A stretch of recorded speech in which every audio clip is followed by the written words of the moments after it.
Welcome to Boxing Fans Talk TV. I'm your host, TDT, or you can refer to me as Miss T. Lord have mercy, I finally got it to working.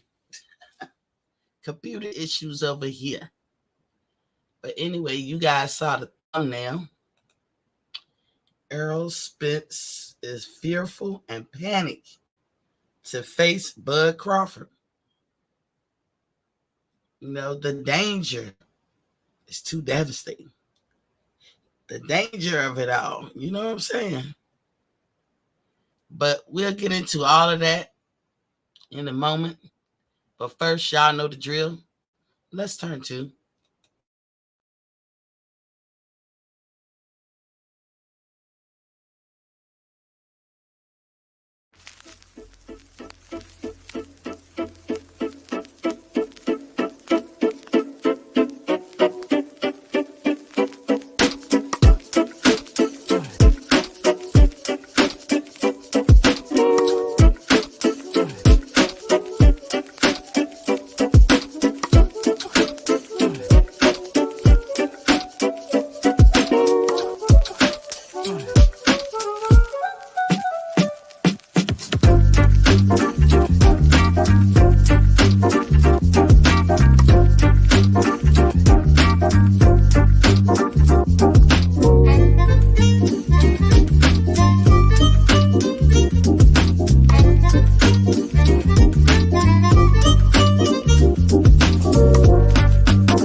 Welcome back to Boxing Fans Talk TV. I'm your host, TDT. You can refer to me as Miss T or just plain old TT. Sorry for the late start. Was having some issues on this side, and I just couldn't get around it. I was like, what the hell? But y'all know normally we start at 7:30 p.m. Eastern Standard Time. Y'all know at the top of my hour, we do a water check. I haven't drank that much water today. So today, I got to say it was a bad day. But here at Boxing Fans Talk TV, we advocate that you drink 100 ounces of water a day. The reason why I don't, stress out about it or anything, because I really do be trying to make a concerted effort to drink plenty of water. It's like Vivian Lee said in Gone with the Wind. If you don't make, if you don't make it, that day, if you fall off or whatever, then you hit the Vivian Lee on yourself. After all, tomorrow is another day. And that's how I look at it. Tomorrow is another day to try again. And so, like I said, we advocate 100 ounces of water per day. Really, I would advocate that any adult should drink at least 128 ounces of water. That's a gallon. And I believe, somebody as young as 16 can do it. Children can drink that much. But I'm going to leave it at the adult age. At the adults, we should drink at least a gallon a day. I don't care what your size is. That's why 100 ounces is a safe bet. The formula goes half your body weight in ounces of water. But what if you're a person that weighs 400 pounds? Would you drink 200 ounces of water? No. You don't even need to do that. The bigger you are, the quicker things will move, if that makes sense. You know what I'm saying? So the bigger you are, drinking 100 ounces of water, you're going to change a lot of stuff real fast, real quick. You're going to be pleased with the changes. So, like I said, 100 ounces of water per day. If you're not a big water drinker, 2 times of the day, you must drink water. That's first thing in the morning before you start your morning routine. Before them toes hit the ground, drink your 8 ounces of water. Have it on a nightstand. Hell, I even advise people to buy them a little refrigerator for the room. I don't care if it's like in a cube shape, a little one, or one that's 36 inches high. I'm not telling you move a kitchen upstairs, but just a little refrigerator. So whatever you eating, if you didn't finish, you can put it in there. Keep your drinks cool. I keep drinks that I like and anybody like upstairs in my room, and they're welcome to come right in and grab them something. Because I like my drinks cold, but I can do room temperature. So that's another thing. Learn to drink your water room temperature. When you hot and you've overexerted yourself, you don't want it cold. But if you haven't did that and the water been sitting on the counter, you can learn how to drink that at that temperature. You will find that it's not that bad. But that's an acquired taste. So, you have to work yourself up to that. The second time you must drink water at night is right before you lay down for your final rest for the night. After you done took your shower, put on your pajamas, brush your teeth for the night, drink you 8 ounces of water as you laying there trying to fall asleep. Not for a cat nap, trying to fall asleep. So the American Heart Association agrees that drinking 8 ounces of water right before your final rest at night is a great thing. It's a worthwhile thing. So please engage in that. Also, a lot of reads going on at night: recharging, revamping, rebooting, recleaning. You make new blood cells every night, thousands and thousands of them. So you have to clean out with the old, in with the new. And fun fact: the average person burns between 900 to 1,000 calories at night in their sleep. And that's pretty cool because you're not really doing that in any workout that you're doing. Yes, I'm talking to you. You out there that's thinking you going hard in the paint. You ain't doing that much. You know what I'm saying? One exercise out there that you can burn 900 calories per hour, believe it or not, is dancing. Dancing. Walking. If you walk at a good regular pace every day at the same time, you can burn a lot of calories up to 36 hours later. That's why walking is considered one of the best exercises. But that don't mean that you can hit the mark of 900 to 1,000 just by sleeping. How easy is that? So you should want to definitely get your deep sleep on. And drinking the water is going to help your body be prepared for the next day. That's all I'm saying. So 2 times out the day that you must drink water if you're not a big water drinker. And that amounts to what? 16 ounces of water? So don't skip your water time. Now that we got that over, let's do a little housekeeping. Please, in my humblest voice ever, please, please, please hit that like, share, and subscribe button. If you have already subscribed, don't hit it. Don't hit it. Don't even touch it. Don't even look at it. Y'all already locked in. If you're watching me on replay, hit that like and share button. Leave a comment, but leave it in English. I don't know why my printer is deciding to talk to me right now. So if y'all hear that, I apologize. But yeah, when you're looking at me in replay, hit the like and share. Please, I'm asking. You know what I'm saying? I'm asking in my humblest voice. I'm asking. You know what? Hit the like button. Lean on that leezy when you step into my easy. Basically, I'm saying hit the like button when you step into my square circle. Y'all know I'm going to pop my shit today. I'm gonna tell you how I feel. I wish this printer would shut down. I think they done. I don't know what's going on.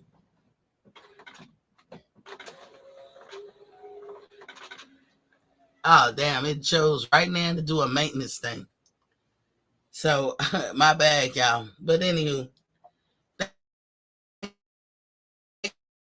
y'all for joining me. I'm sorry I'm late. I had a computer issue. I could not get around it. It will not do what I say.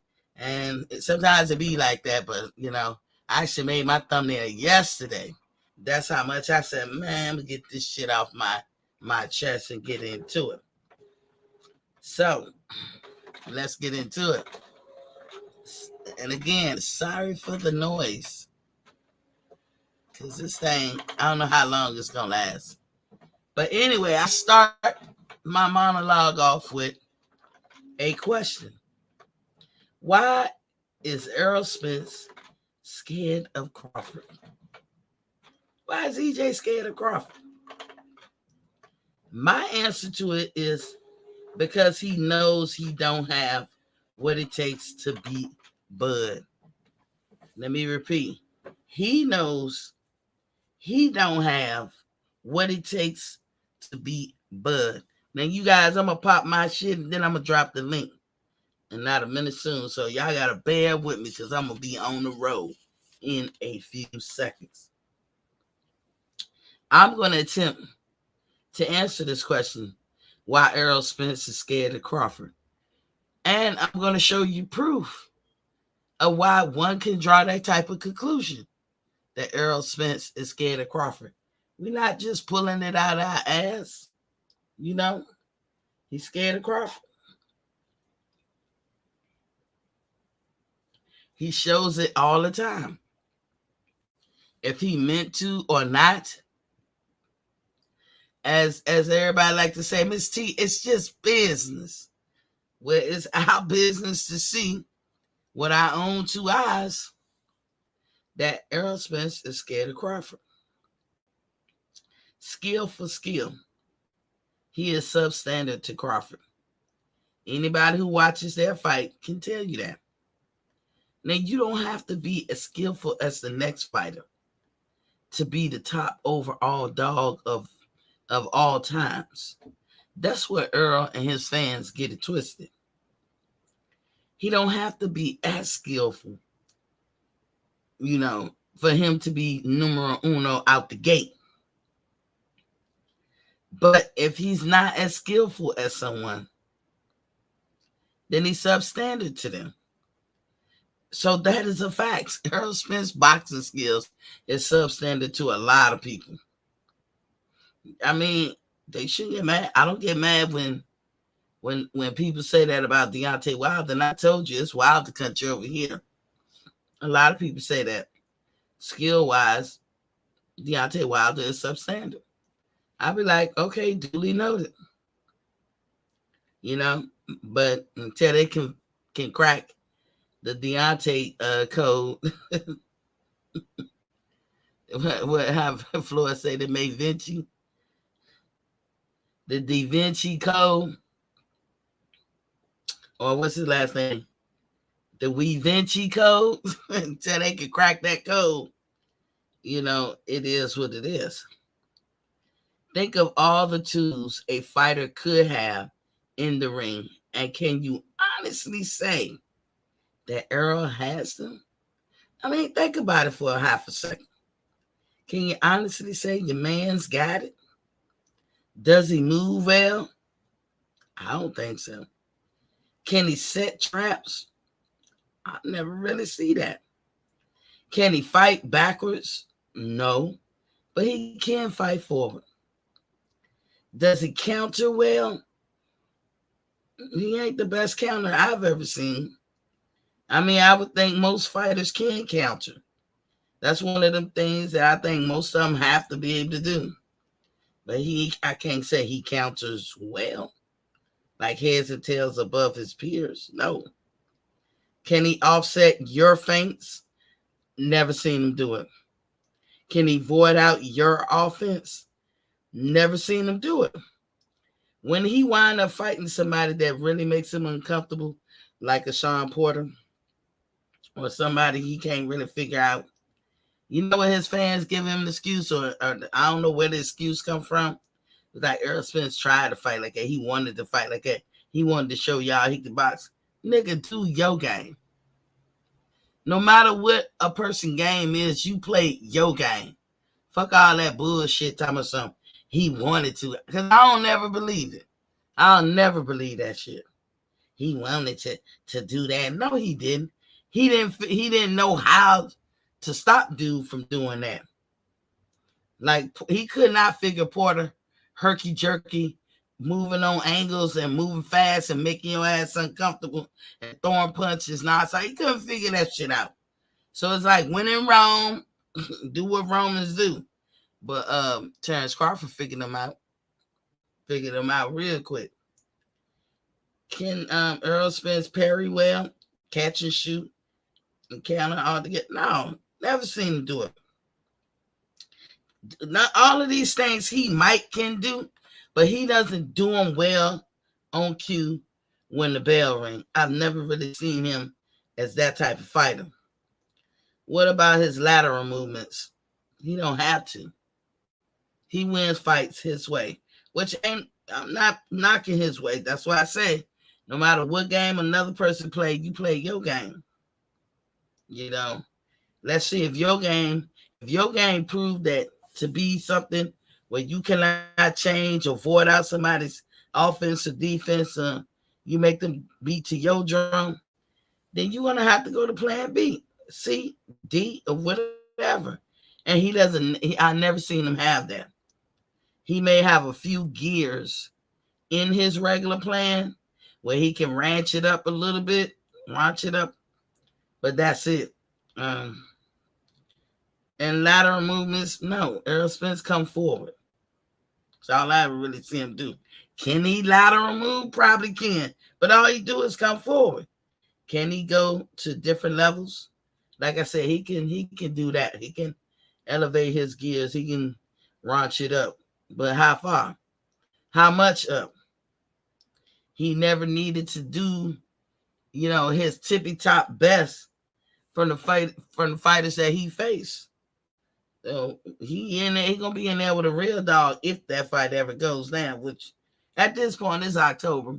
I'm going ahead and letting it go for the November 19th deadline or date.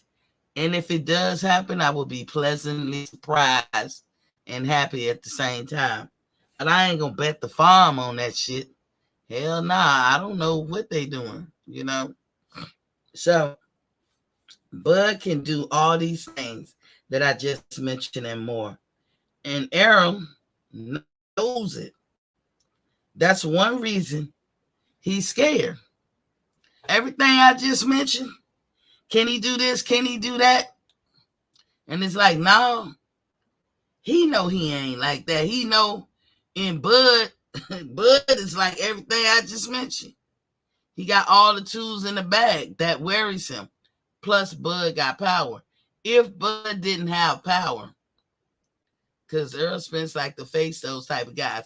Only guy that he's fought thus far that I can say got power, that I know got power, is Danny Garcia and Kell Brook. Those two, I feel I know they got power. Like, especially Danny. But Danny never wanted to fight Bud, but I'm going to get to that.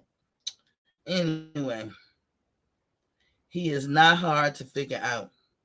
And Bud is. And I'm talking about Errol Spence.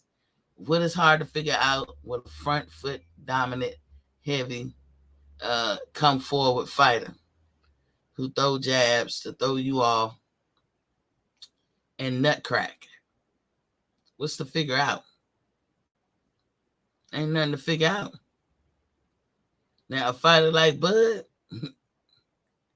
you got some math problems to do.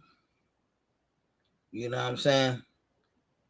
You got some science equation to ferret out in that ring, in that square circle. Errol knows he is not disciplined to really live a clean fighter's life, and Bud is.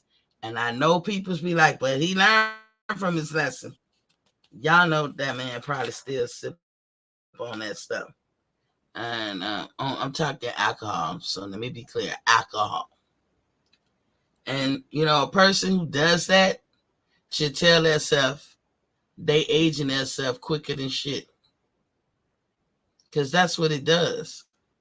You're gonna pay for drinking. You hear me? You, whoever you are. Like Tank Davis was just at an incident. He was at a club slash bar, whatever, and he probably was drinking on whatever, and then he got the right to do it. He a grown man and everything, but he young. When he 30, that's gonna feel a lot different, Shawty. Y'all just wait and see. And then everything that people been talking about him fighting title fights and trying to win the title, he gonna think about that shit then. But we'll see.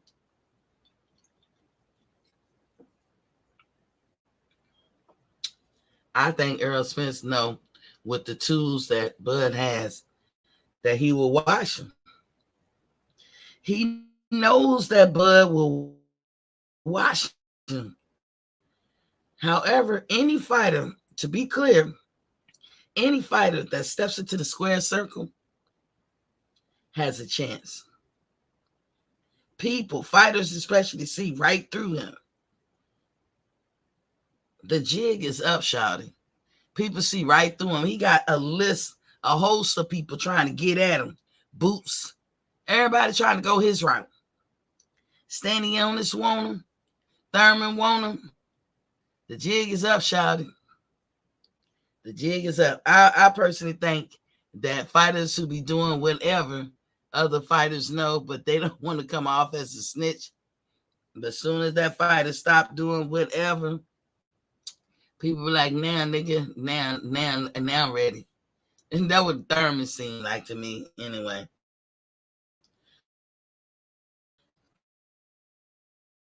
Thurman could be cashing out, but if Al Heyman cash out, But as I say, EJ, the jig is up, shouty. You got folks lining up wanting to fight you. I just named a few. That's not the same for Bud. None of those people I just named be clamoring for Bud. Not that I don't think none of them scared of Bud. I don't know how scared you are, Bud, but I don't think they are. But that's not their destiny right now. That's not what they want. They want you. So even if you don't fight Bud, you got three answers right there. And everybody like, well, what Bud got? Man, somebody gonna have to get in there with him. But the minute you go somewhere else, and the fact that it's taking too long, man, that's on you. This man did everything y'all say do, and look at y'all. So it's not the same as far as people clamoring to get at him. Him and his fans been lying for years. I'm talking about EJ and his fans been lying for years, projecting things, capping, ducking, avoiding. All those barriers that they put up not to fight Bud is gone, and it's still a problem. That's another reason why I say he's scared of Bud. Let's go down the list briefly, shall we? He said, get a belt. That was the first excuse. Mind you, Earl was willing to fight Jeff Horn for the WBO, that same WBO belt that Bud wound up getting, WBO belt title, but not Bud for the same title. The WBO title was worth something when it was around Jeff Horn's waist. But as soon as it got around Terrence's waist, it ain't shit. Is that somebody who is not scared?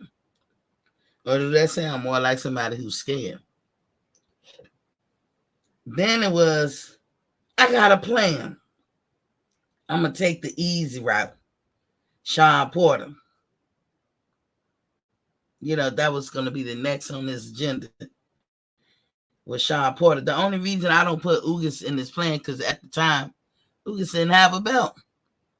He was not part of the plan. He became part of the plan last year in the summer when it was confirmed that he gets to be the WBA champion.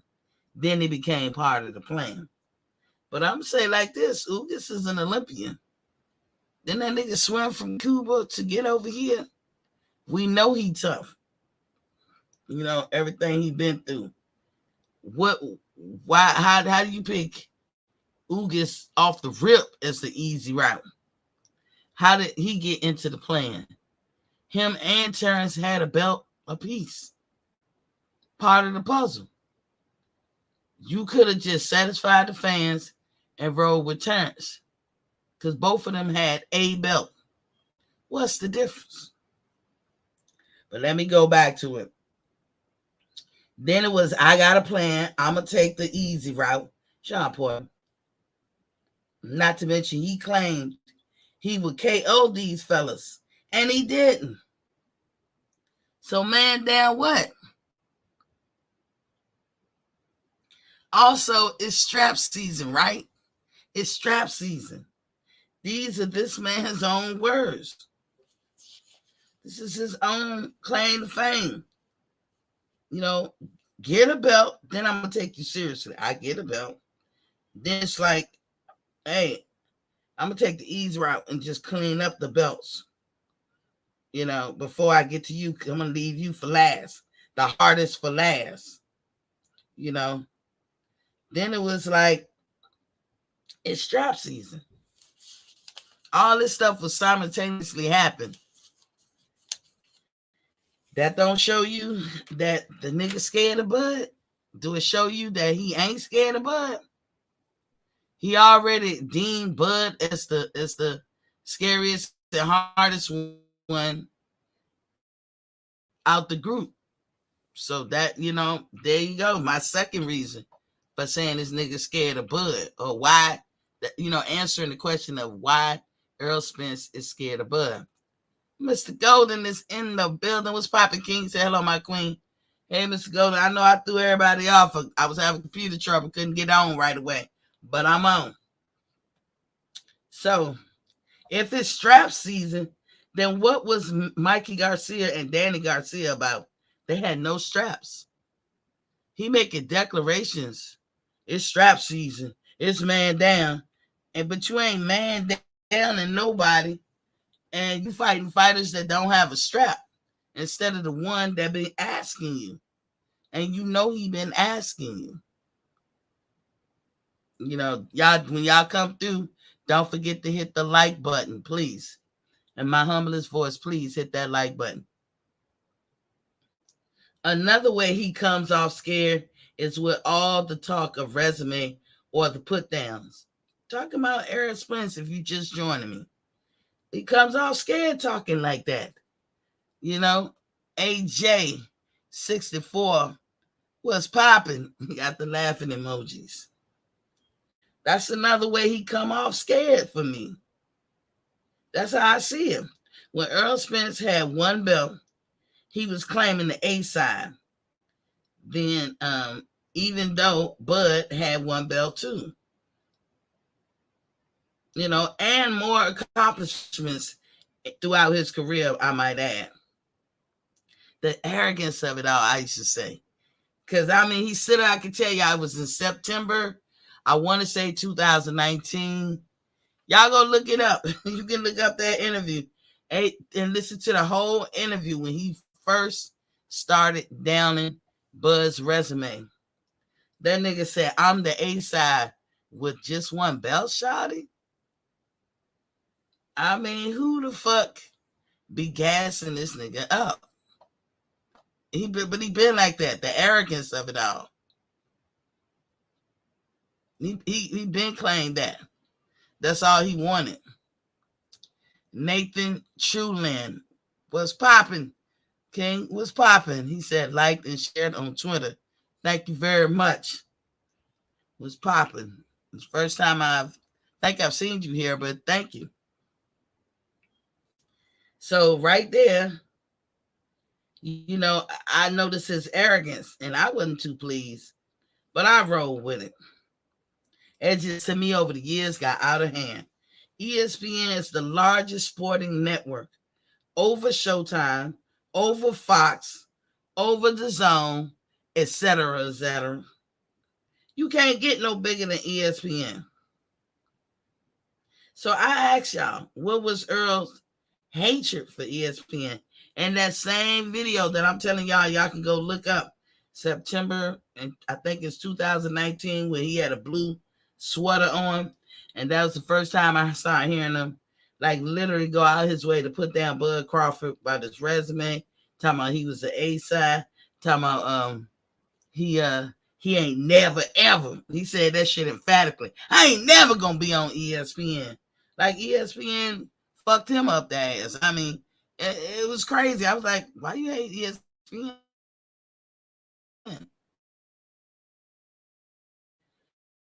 Everybody, what they do to you, like that was wrong.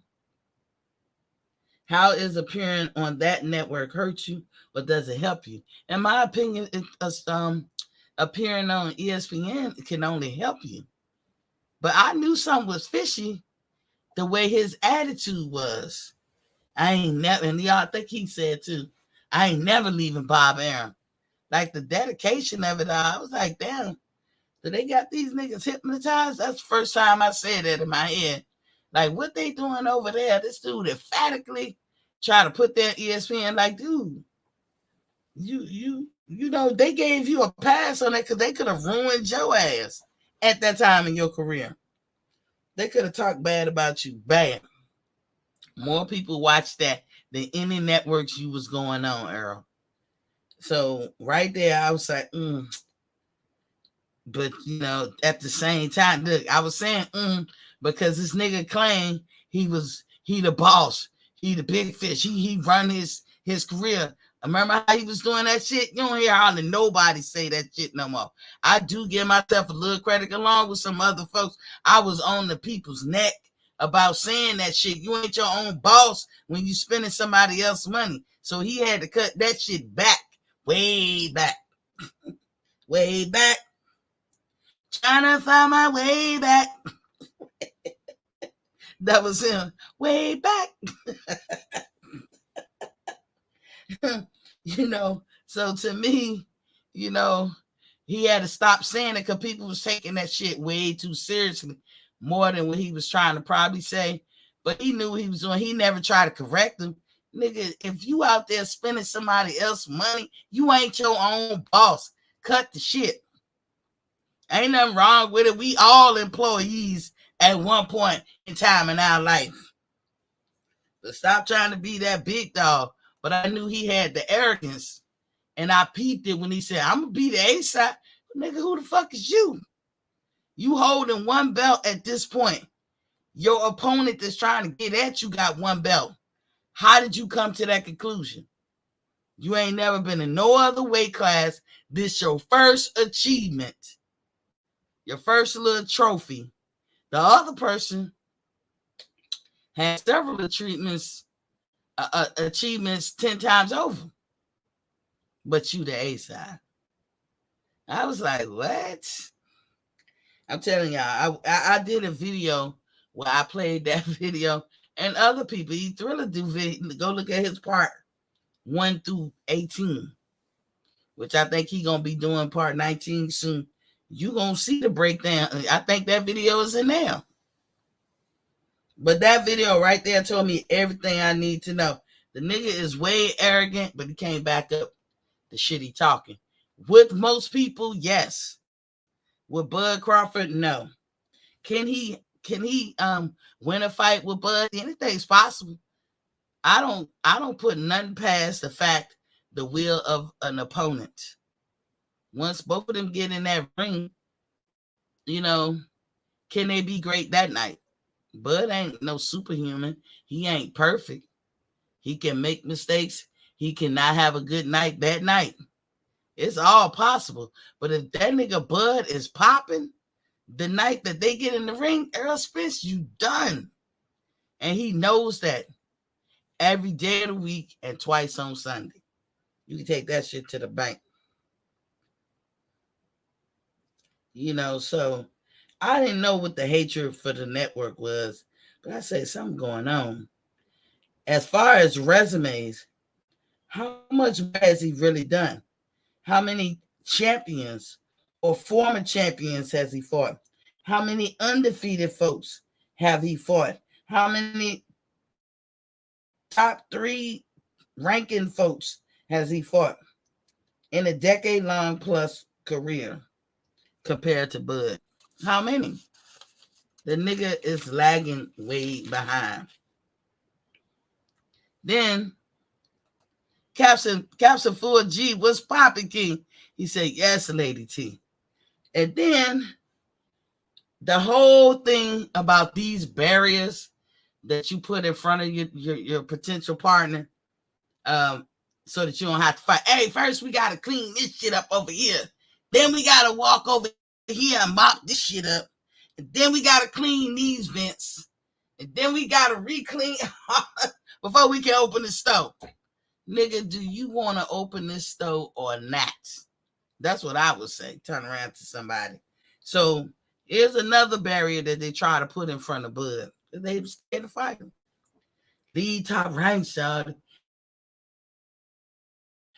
I have never seen before collectively getting mad at who you sign with.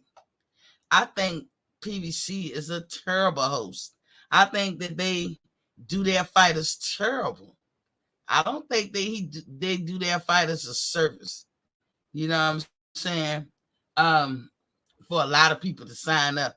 I think PBC is good if they got a couple of people that they like and they could just work with them, because everybody else is going to be ignored and going to waste time and just be done wrong. And boxing is one of those careers you got to strike while the metal is hot, because age is everything. Age is just like women. Women know that we cannot have children all our lives. And women also know who any woman who's giving birth know. This ain't something you want to do as an older person at all. You have to be in shape off the rip in some kind of way. It's for the young, for sure, for sure. But we know we got between the age of 20, like I'm talking about no teenage pregnancies, but between the age of 20 to 35 to make our mark. So if you was trying to have that family and get married, and we know things ain't as traditional as they used to be, but if you wanted that 2.5 kids, white fence, and a dog, you better strike while the metal is hot. The only thing that men ever do that's comparable to that or kind of similar is have a boxing career, because from the age of 20 to 35, you better hope you got it in. And the younger you are, the better. The younger you are, the better. So when you with a promotional company that ain't doing shit for you, that ain't even giving you fights, like all of them. I ain't even gonna call out one. All of them. Every last one that you can name have shelved somebody unfairly and fucked their whole career up. Because it's hard to have a 9-to-5 and a boxing career. You can't have two masters. You have to master them to somebody. And if you're a boxer, then it's the boxing routine and the way you go about your business to be ready for any given day in the ring. But you can't do that and have a 9-to-5. So if you can't do that and have a 9-to-5, that means you got to have family and friends that's cool with you going for your dream and you not hitting the benchmark like everybody else your age, because you can't make that much money. So you can't be responsible for paying no rent, and barely no utilities, and hitting the benchmark when it comes to providing. You don't need to be having children. So everything's on hold.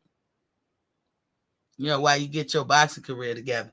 And then throw insult to injury, and you have a promotional company like PBC, because they are not any better than anybody else.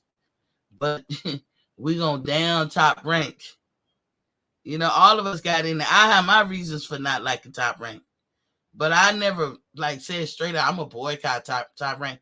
Top Rank put on the event. I buy their fights. I don't buy PBC ever, and I never will till they get their shit straight. And I don't give a fuck. I made this declaration starting in January, and I've kept to it. Reginald Peters is in the building. What's poppin', King? Say, hey, Miss T. What's poppin', King? So, they threw that in Bud's face. Lead Top Rank. All that was is a smear campaign against Top Rank and a way to legitimately avoid Bud. Let me say that again. All that lead Top Rank and them fucking content creators that you pay to speak on your behalf. Lead Top Rank. All that was is a smear campaign against top Rank and a way to legitimately avoid Bud Crawford. That's all it was. See, PBC might use or abuse its fighters, but what they ain't gonna do is try to carry Bob Arum like that, because he been in the business for a long time and he know what he doing. Sell that shit to the Air Force. Sell that shit to that. That's what Bob is saying to PBC. Nigga, you is not finna roll over on me. You not finna carry me. I know what you're doing. You carry them damn fighters that you got in your stable, but you ain't carrying shit over here. But that's what that was all about. That's where the cross to the street came from. We hate motherfucking ESPN. I would never fight for ESPN. When clearly ESPN never did nothing to you. Don't say never, because if you don't fight Bud, your career is over, Errol Spence. Yes, most of us will blame you. Your lawyers won't, but it's all you, nigga. You said you was the boss. You said you was the big cheese, the big fish. You said that shit. You said Top Rank won't shit. You said come over to fucking PBC. Now look at y'all. It's y'all fault. That won't no other way I was gonna look at that shit. Reginald say, I am done with the Bud versus Earl fight. I feel you. So is a lot of people. I'm not even mad because I didn't allow myself to truly believe it. So let me continue why I think that he's scared, because all the stuff I've just said shows me that the nigga's scared. True enough, Bob anger or frustration got the best of him when he was down in Crawford in public. He basically solidified the folks who was paid, to say, to down him, to show that they was right about so-called AKA, what they call him, what they call Bud, Toby and all that shit, Top Rank Toby, all them disparaging words and shit. He gotta leave. That's just bad for business. But in reality, and I'm not repping Bob at all, because he is bad. There's things about him. But I will say this, a lot of fighters get fights. If you sign up with Bob, and that's a good starter kit. Let me just say that if you're a fighter, you will get fights. You're gonna have to make it happen in the ring to get exposure. But you will get fights. You will get some kind of pay. You ain't gonna get, Bob ain't gonna just throw money at you now. But out of all the welterweights in the last however many years, the highest paid welterweight was Terence Crawford. We talking guaranteed purse. Because what the people don't understand, when it comes to pay-per-view, the benchmark has to be set and it has to be met before them splits can be activated. The 50-50 or the 65, whatever, because the investors and the people who put in to make the fight happen got to get their money first. So that's why it's a benchmark of how much you should get. That has to be met. All you really got is your guarantee. Y'all see where I'm going with this. So let me see. Reginald say, I'll make it every fight pay-per-view because he lose 300 million in his company. Yeah, he do that by paying people like Canelo Alvarez $50 million, $40 million. And you don't put that damn clause on him that he got to fight for you 3 times. He took your motherfucking money and ran. He made y'all look like straight up bitches. That's what he did. But ain't no black fighter gonna get away with that as long as he got breath in his body. And y'all stop thinking that PBC is a black owned company. No, they use Al Heyman stock photos. The motherfuckers is all, most of them are white investors, and ain't nothing wrong with that. But stop this narrative, by y'all just going to the mat for PBC because it's black owned. It's not. And I gives a fuck if it was or wasn't. If they ain't fucking doing what they supposed to per their fighters, I mean, they worse than anybody that they could turn around and talk about. Tay said, them aerosexuals are in shambles. Yeah, they don't know what to say right now. They don't know how to defend this bullshit. Not at all, Tay. He said, thank you. He said, they don't mess with black people and they're not black owned. They mess with black people because in their minds, they always need a slave. Everybody at PBC. Even if they they treat black fighters and fans like shit. Yeah. So let me continue so I can hurry up and drop this link. So Bob, like I said, he let his anger get the best of him because Terence Crawford won't trying to re-sign with him. And Terence Crawford know how to go somewhere and just sit down and be quiet, and Bob ain't used to that shit. When all along it was PBC who are the worst. This is what I'm talking about. All that talk about top rank, the worst out of all of them. The Zone, Top Rank, Golden Boy, Queensberry, Matchroom, all them folks that got these venues. PBC is the worst. The worst. You want to know what a slave contract look like? All you got to do is look to PBC. They the worst out of all of them, in my opinion. When I hear the shit, the non-disclosure agreements, all this bullshit that don't have nothing to do with fighting. How he will interject and make a motherfucker walk away from some of the best opportunities that they can have is beyond me. They don't. Let's do some basic stuff. They don't pay their fighters fair wage. They don't pay them at times at all. So not only do they not pay them a fair wage, this is when they can come up with them slave contracts where blindly sign it and you don't know what you're gonna make. Then they hit you with the we're gonna put the money back in it so that way we can flip it, right? We flip it and then we get double. Then we flip it again, we get quadruple, right? Like you give a fuck what that company does. Pay me my money in nickels, bitch. That's how I would feel. But hey, PBC seem to think that all the niggas is busting at the chops to try to invest in that company. Crazy as hell. You investing in his motherfucking wallet or paying his bills. They lowball their top fighters, all the fighters, all of them. If you do it to your top fighters, I can only imagine what you do to the lower ones. But this is the question I asked. Isn't boxing considered prize fighting? Isn't it prize fighting? I mean, think about it. Boxing is a business, as everybody like to say. What type of business? Entertainment business. Yes, they're entertainers. Entertainers get paid. But boxing is prize fighting. That's what makes it professional boxing. The prize is monetary. It's money. If the money ain't there, what the fuck? With these factors, why no push for fighters to flee PBC? With all them factors I just named, they don't pay their fighters a fair wage.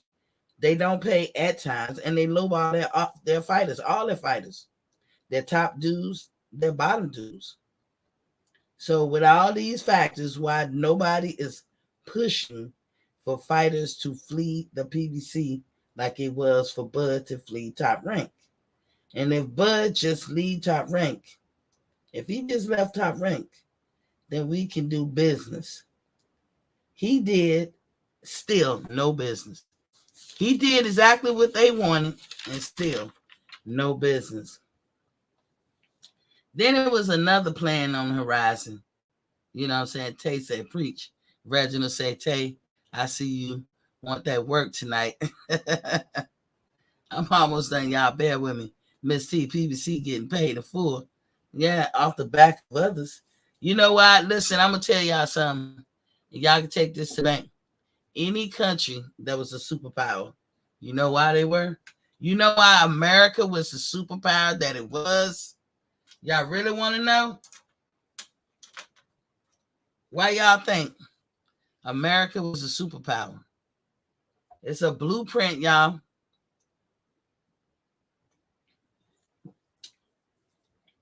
PBC took that and ran with it. This blueprint. America is a superpower because of slavery.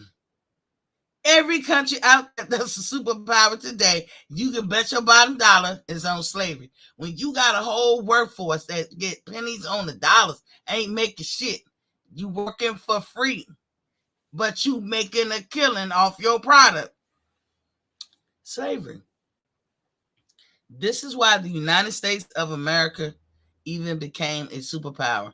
If you think about it, we're one of the youngest countries on this earth. One of. There's a few, but we are one of the youngest. Every other country been here for centuries and pulling centuries. We only got 2 centuries under our belt.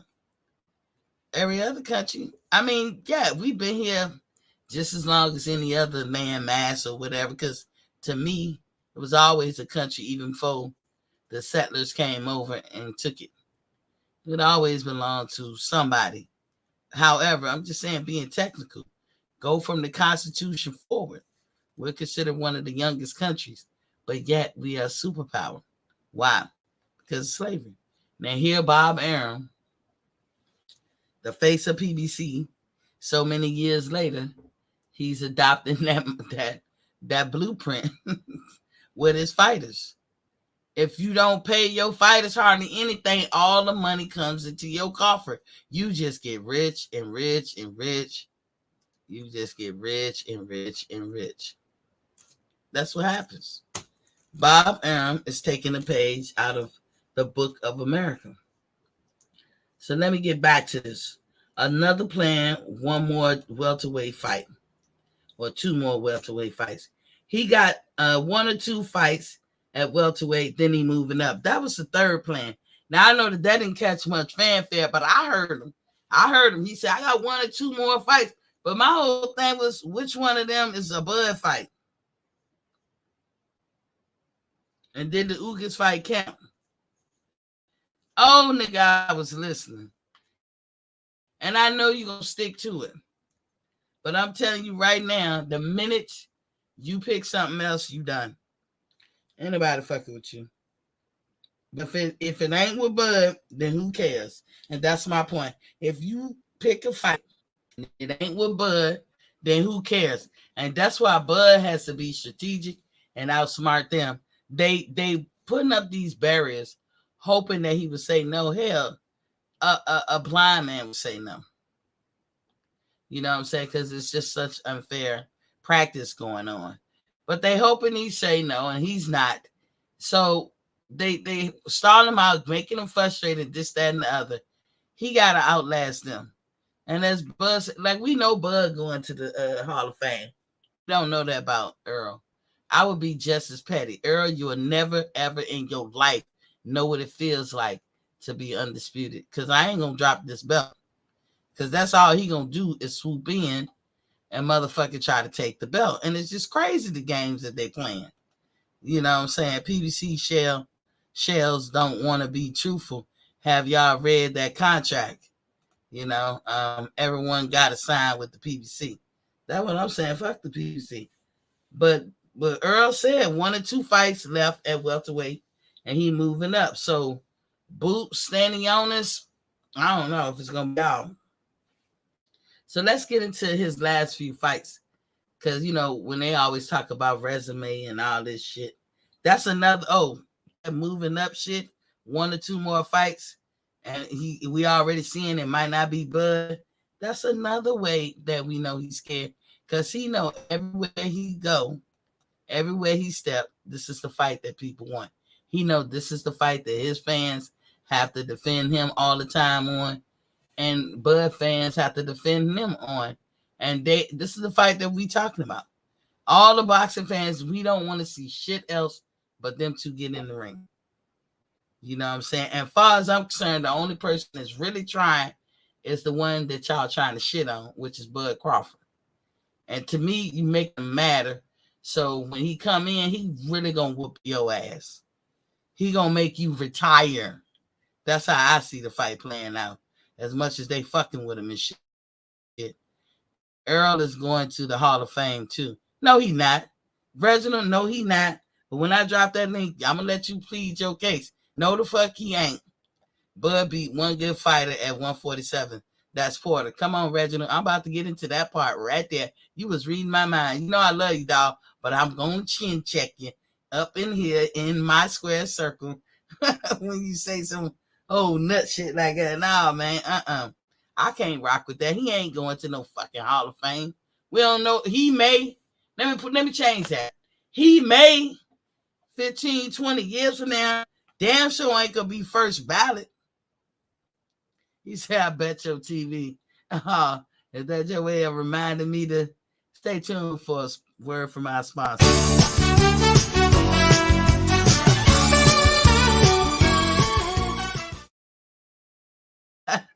Thank you, Reginald. But hold on, let me get into this part. Like me and Reginald was bringing this up. So you got Mikey Garcia, got 50-50 guaranteed purse. Sean Porter, same thing. Danny Garcia, 60-40 guaranteed purse. Crawford, as far as they are concerned, don't even get that. He can't get 50-50. He can't get 60-40. He can't get the guaranteed purse. That's my thing. Like, what you got against guaranteeing him some money? He can't get that. Plus, plus Errol Spence is the one who said he wanted undisputed, right? Well, the only way he gonna get undisputed is to face Crawford. Crawford got the other puzzle piece. He got the other puzzle piece. I ain't forgot about Ugas in this equation either, because Ugas got the same thing, a 50-50 and a guaranteed purse. And during that Ugas fight, Errol did no VADA testing for Ugas fight, and he still holds the WBC strap, which is supposed to be mandatory for him. Everybody but Bud, right? You want to fight everybody but Bud. Now let's get into it. Mikey and Danny Garcia have been expressed. They have expressed that they don't want to fight with Bud. Even Ugas and Thurman. All these people turned down fights with Bud. Mikey Garcia been running from Bud since the 140-pound division. He never wanted to fight with Bud. Not Mikey, Danny. Been running from Bud ever since then. So how's that a feather in your cap that you fought Mikey Garcia and Danny Garcia, both who have been expressed that they don't want no parts of Bud? Ugas turned down the Bud fight. He didn't want no parts. So again, I don't think he put Ugas as a feather in his cap. But he was like, Mikey, you know what I'm saying? And I'm like, they didn't want no parts. When Errol and Bud met up in that hallway after the Maurice Hooker fight, Bud explained, Keith Thurman want to go over here, you want to go over there. Y'all don't want to fight him. You think this man is making this shit up? He ain't making it up. Everybody see it. He got in his contract, his personal contract. If you don't get me the Errol fight, you got to pay me $1 million. Are you serious? You can't see that and know about that and think that Bud won't try to get the fight. But now if you look at Errol Spence and everything he been doing on his side, he's not recognizing that there's a hold up in the fight. You mean to tell me all us boxing fans, we see this shit, but Earl don't? He not saying nothing. He not kicking the door, waving the 4-4. He not coming up in there like, "Ow, the fuck y'all doing? Make this fight happen. Give this nigga 500,000. I don't give a fuck. Give him something. Let's make this fight happen." What, Al? All he asks is to see how and when he'll get paid. How will he get paid? And how much? That's all he asking. He ain't said he gonna change the contract. He just asking how much he getting paid and how that happens. That's all he asking. And y'all can't show him that. That's all he's saying is be transparent. And that's the problem. Al, if you don't get off your ass and make this motherfucking fight happen, here, Terrence, I'm gonna show you what they showed me.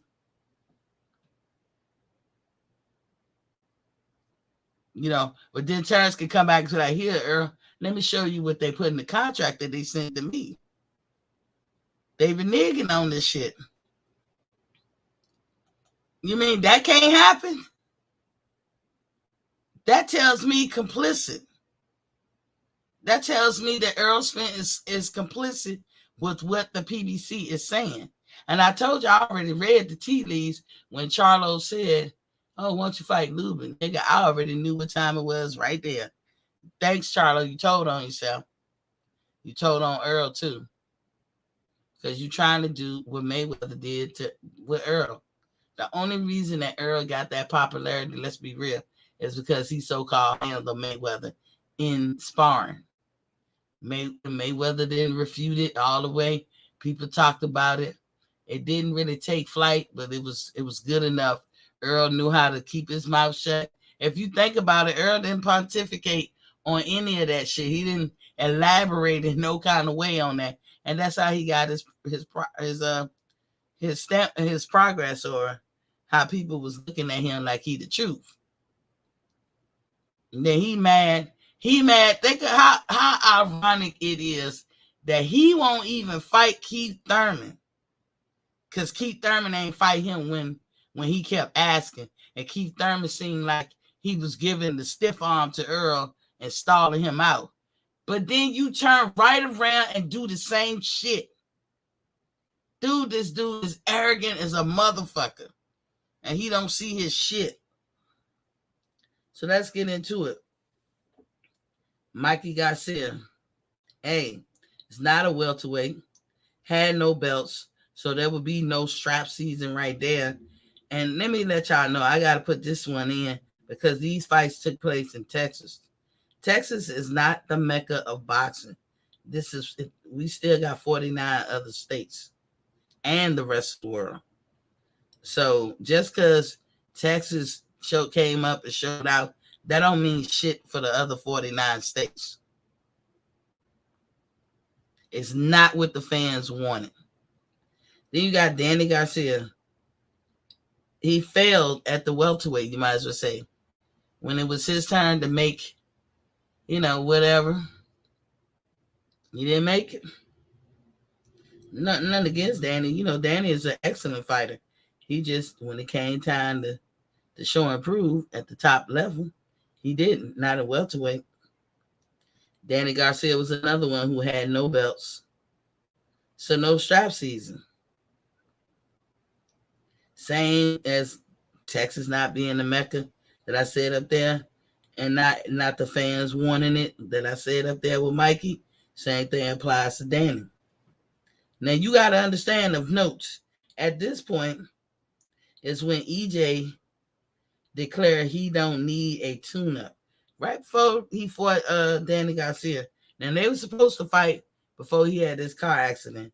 But coming out that car accident, ain't nobody asked him shit. They just was like, "I don't need no tune-up. Tune-ups for the weak, for the suckers, or people who are not sure of themselves." Remember he said that shit? Then I asked you, what was the Danny Garcia fight for? if it's for people who not sure of themselves, what was the Danny Garcia fight for? You can't say I got a better resume because I fought Danny and Mikey, two motherfuckers who said no to fighting Terence. But let me not leave Ugas out. Now, Ugas did have a belt. He was a newly acquired belt from the Pacquiao situation. And EJ swooped in like a hawk to get it, just like Canelo did. I ain't blaming EJ for that because that, if you're thinking and you critically thinking about your career, that's what you should do. But all of that was so he can have leverage to legitimately duck and avoid Bud. That's how I see it. Tay said people give Lamont Peterson so much credit, yet they miss Matisse, who beat Peterson. Yeah, Lamont is a great fighter. Lamont, one of them fighters, he be on your ass like white on rice. But you gotta find something that make him want to back up or slow down. And that's all Earl had to do. Reginald Peters said, no first ballot, Miss T. He damn sure won't. I'll probably be 80 before he get in that motherfucker. Reginald Peters said, Miss T, drop the link so I can read you. I'm about to drop it. Don't rush greatness. So look, Tay said, during the hallway, Errol out of his own mouth said, they didn't talk about Terence Crawford. They didn't. Right. He said, because Terence said, oh, you ain't mention me. I'm not in that equation. He said, no. Scared. That's out their mouth, scared. Reginald Peters said, the truth is Bud don't beat none of the top 147s in era, but retiring Porter. Bud has shown he beat the top. Who else you want him to fight? If nobody wants to fight him, then he goes on to the next best thing. So you cannot say that.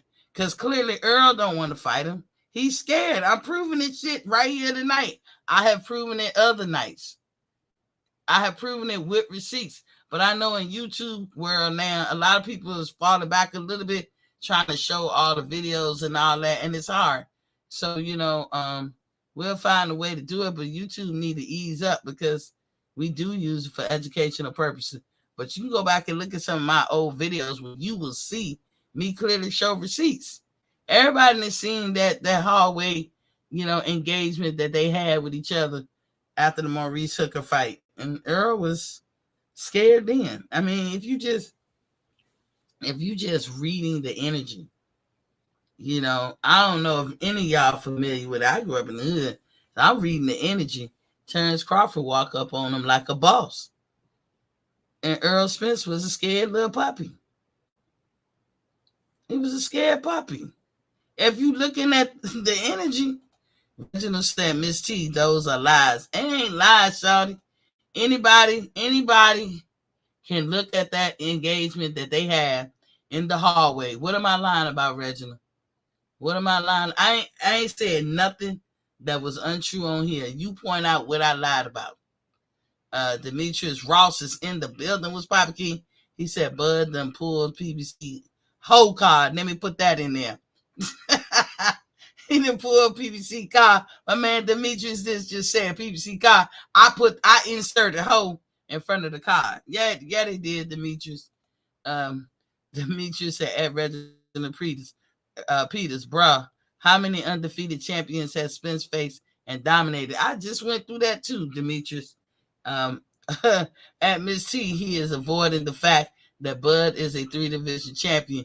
They only stay at 147 to have an argument. A dumb one at that. Exactamundo. Y'all do try to, push the narrative just at 147. Because, if you just said all through the career, and and look, I just named 3 fighters. I didn't even put Kell Brook up on here. But all what's his name claim to fame in the 10+ year career is Mikey Garcia, Danny Garcia, and now Ugas. Ugas is because he got a belt. Sean Porter is because he got a belt. Kell Brook is because he got a belt. Danny Garcia and Mikey did not have belts. And they came after that damn hallway incident, I believe. And what was the deal then? So the fuck what? That Mikey Garcia called them out. I'll admit that. But just because he called you out, you ain't got to listen to it. Motherfucking Gary Russell Jr., Mr. Gary Russell Jr. called Terence out. Terence ain't tripping on that. And you know, I love both of them fighters. I was like, biting my nails, like, come on, fellas, get along. But Terence wasn't paying attention to that. Not that he thought less of Mr. Gary Russell Jr. Mr. Gary Russell Jr. is not, in the weight class of Terence in to even worry about that. That's all. He didn't shit on them or none to my knowledge. I mean, he talked shit, but I don't think either one of them took it too far. And I'm happy with that. We know that Mr. Gary Russell is a warrior. Terence ain't ducking nobody. Mikey and Danny, you ain't getting no points on resume. Outside of that, outside of Mikey, Danny, Ugas, Porter, and what's his name, Brooks, what fucking resume do Errol Spence got? 3 of them that I'm talking about straight turned down Bud. They don't want no smoke with Bud. Danny haven't wanted smoke with Bud and came out of the 140 division because he knew Terence was coming. He ain't never want no smoke with Bud. Mikey Ben knew he didn't want no smoke with Bud. Neither one of you couldn't pay them enough to get in the ring with Bud. So cut the crap with that. Ugas denied fighting Bud. Because Bob tried for that shit. He ain't want no parts of Bud. And this before he had the belt. He ain't want no parts. So the 3 of your mentioned notables. And the only reason Ugas is notable because he had the belt. Take away the belt, Ugas wouldn't even be mentioned up here. Then you got Sean Porter and Kell Brooks. Come on now. They both have that in common. Well, you going to say, well, I got to him first. That's all you can say. He was a shell of himself. No, he won't. No, he won't. These were people that Errol Spence and his fans threw up in the face of Bud Crawford. Like, I bet you can't fight him. I'm telling you, he ain't shit. Fight this person. So, that bullshit that Floyd used Errol Spence for to throw a barrier in front of Keith Thurman, because Keith Thurman was his mandatory, talking about Floyd. Keith Thurman was Floyd's mandatory, and Keith was on Floyd's neck. And so to shut Keith the fuck down, because Floyd apparently didn't want to fight no young lion like that, he threw Earl in his face. Got Keith right up off his back. And that's all y'all did with Porter and Kell Brook. You threw him up in Bud's face. And before the fight, it was like, oh, I bet you can't do this. Nigga, you a bitch. They gonna beat your ass. They gonna blah, blah, blah. And then Bud beat them better than Spence could ever wish to. And now it's like, oh, he was shelling himself. He was watched out. He wasn't even looking good in the weigh-in and blah, blah, blah. I'm like, y'all such fugazi ass motherfuckers. That's crazy as hell. And then look how Errol Spence ran up out of the ring. Now, Houston didn't really say nothing about it. He made the excuse he was trying to beat the crowd. Nigga, you ran up out the ring. Because if they'd have raised Sean Porter hand, you'd have swooped in for that belt too, like a thief in the night. Yeah, maybe you and Canelo probably should fight, because y'all the same. Y'all the same. Y'all avoid people. You scared. You trying to be strategic with your career, but we see right through you, boo. We see right through you, the Nutcracker. That's your new nickname, the Nutcracker. That's why I got that picture up there, in case y'all was wondering. That's why I got that picture up there. Please, please, please. I see y'all coming through. Hit that like button, please. If you have never subscribed, in my humblest voice, please hit the subscribe button. You might not agree with, some of y'all might not agree with nothing I'm saying, and that's okay. I'm about to drop the link. I'm trying to hurry, y'all. I had to make sure I get my shit off. You know what I'm saying? And last but not least, look at what they doing now. let's look at this thing. Now, let me be clear about some stuff. There's a term sheet and there's a contract. One thing about lawyers you don't ever want to do is waste their time. Because time is money. They not caring. You the motherfucker that's going to care. Because time is money. So you don't want to be sitting up there wasting these dudes' time. You want them to do whatever you're paying them to do. Get right to the point. So you paying a lawyer to draw up your contract and boom, boom, boom. Well, the proper process, especially in boxing, is to use a term sheet. A term sheet is not a motherfucking contract. You get a term sheet. The A side sends the shit. Supposedly, ideally, should work like this. The A side send the term sheets and say, this is what we're thinking. Blase, blah, blah, blah. The B side looks it over and say, yeah, I agree to this. Hold on, hold tight. Number 4, I don't agree to that shit. So draw a line through it. And then the explanation on the side, I don't agree with it because ass shit, kiss ass. Whatever the case. And then they move there. Yep, yes. Nope, yes. I meant to say it like that. Nope, yes. Nope, yes. I forgot the lady name from History of the World Part 1, I think. She was like, nope, yes. When she was picking out dudes. But anyway, that's what they do. They pretty much go down the list. Now, you have already had the input from the A side who sent the list. So, of course, they cool with everything. If it was totally up to them, they could turn to their lawyer and say, this is my list. Draw this shit up and send a contract. But this is the negotiation time. So you got to draw up a term sheet, which is not a contract. Let me repeat. It's binding in some kind of way, but it's not a contract. So then the B side has to, insert their inputs and explanation why, or delete some of what the A side has sent and the explanation why. Then they send it back to the A side. The A side would look at it and say, yeah, I can agree to that. I'm cool with that. And then they turn to their lawyer. Now you get the lawyer involved. The lawyer does not draw up a contract and then be sending it to the B side and like, tell me what you like and what you don't. Scratch this, do a one liner through, put your initials beside. They don't do that bullshit. That's a waste of time and money on the lawyer's part. When they do the negotiation is a term sheet, and they got templates of a term sheet. You don't need the lawyer for that. The lawyer gonna drop the contract however y'all want the contract to be drawn up.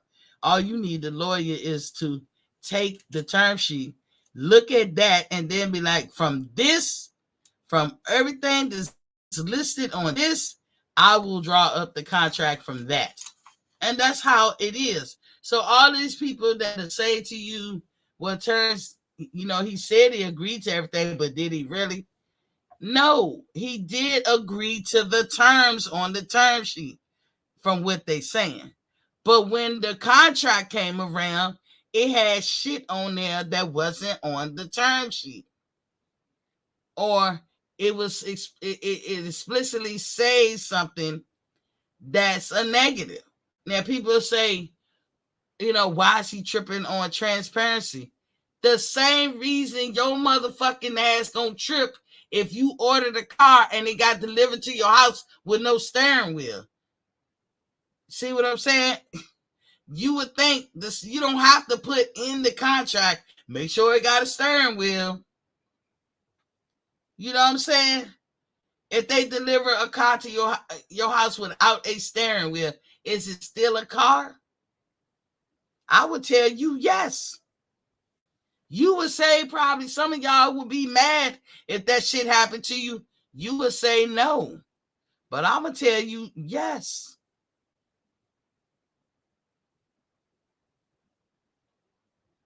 Mm-hmm. So hold on, let me go back and get some of these chats because I know I was cooking for a minute. He said, during the hallway, Errol out his own mouth said they didn't. Oh, I already read that.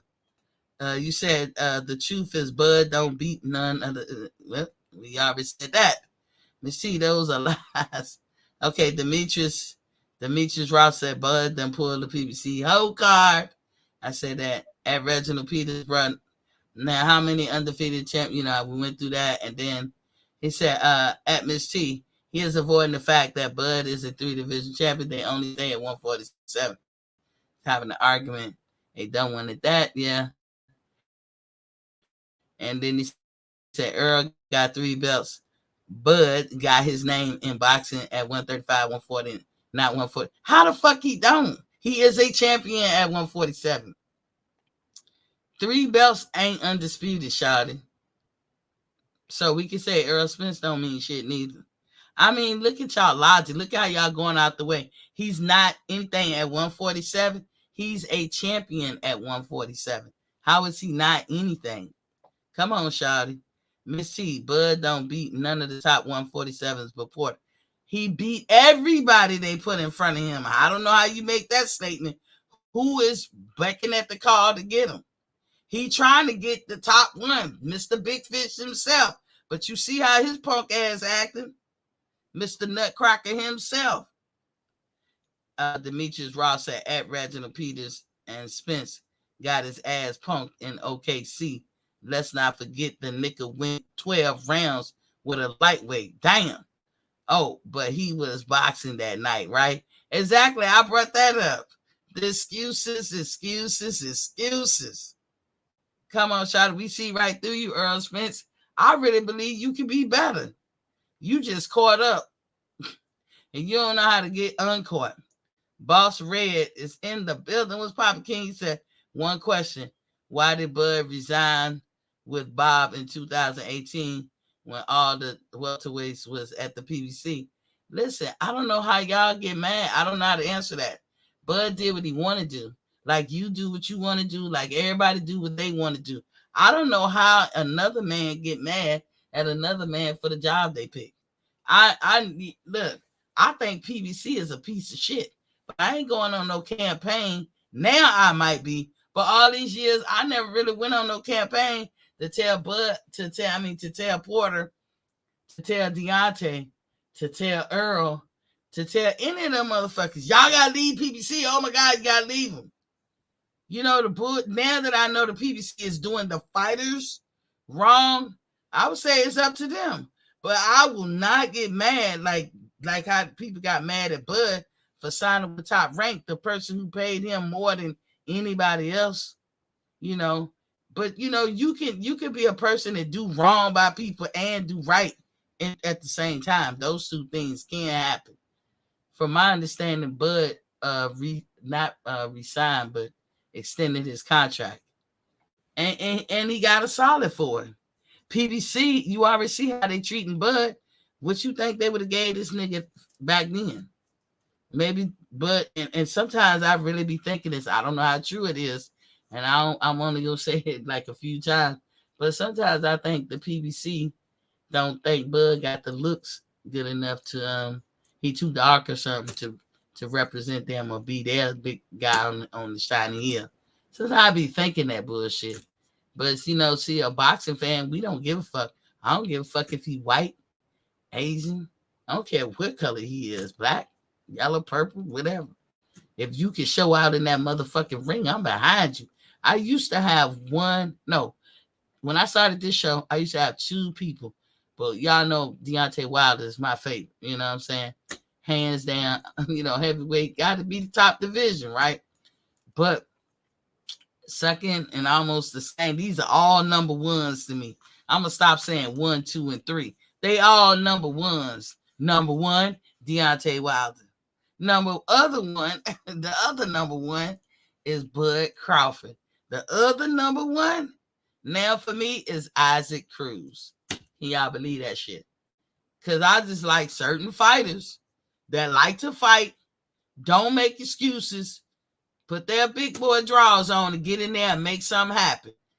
And I don't like fighters that bitch up and hide and be complicit with the fuckery. as Errol Spence does. I'm sorry, he do. He do. Now y'all just lied to everybody and everything. Everybody had all this inside track on Bud, but nothing about Spence. And y'all don't think I don't see the conspiracy in that and the lie behind that? You let shit go down. You complicit, Errol Spence. And for that, I can't fuck with you neither. I don't care who you fight. If you don't fight Bud, I don't care who you fight. Demetrius Ross says Spence almost his ass rocked by Ugas had he not pulled back. Yeah, he got his ass rocked. And if that was Bud, he'd have been through them motherfucking ropes. Because Bud wouldn't have let off. You'd have looked for your mouthpiece if you want. Bud would have knocked the hell out you. You still be looking for that motherfucker. You'll be looking for it with a flashlight in the daytime. Reginald Peters said, we don't know how good Bud is at 147, just like Boots. But Earl got 3 belts. Dude, having the belts don't make you good. We do know. 2 other fighters that he got the belts off of, Bud beat easily. Easily. And one of the other fighters he got the belt off, he declined to fight Bud. So how do you say, Reginald? I gotta chin check you, Shawty, in the square circle. How do you say we don't know how good Bud is at 147? But Earl got 3 belts. Well, if you basing it on the 3 belts that he got off the people he got it, Bud beats both of them way better than Earl ever did. And the other one scared to fight Bud. He said no. Can you say you know now? D-Low 404 boxing salute. What's poppin', King? I think you've been in here before. He said driving and listening. I hear you. I feel you. Thank you for joining the show. PGH Big Dog salute. Queen T, salute to you, my brother. I know you love Errol Spence, and this is like a thorn in your side, but you're going to have to take this thorn tonight. Tonight's the night. I love you, though, bro. Reginald Peters said Ugas beats Bud before he turned pro.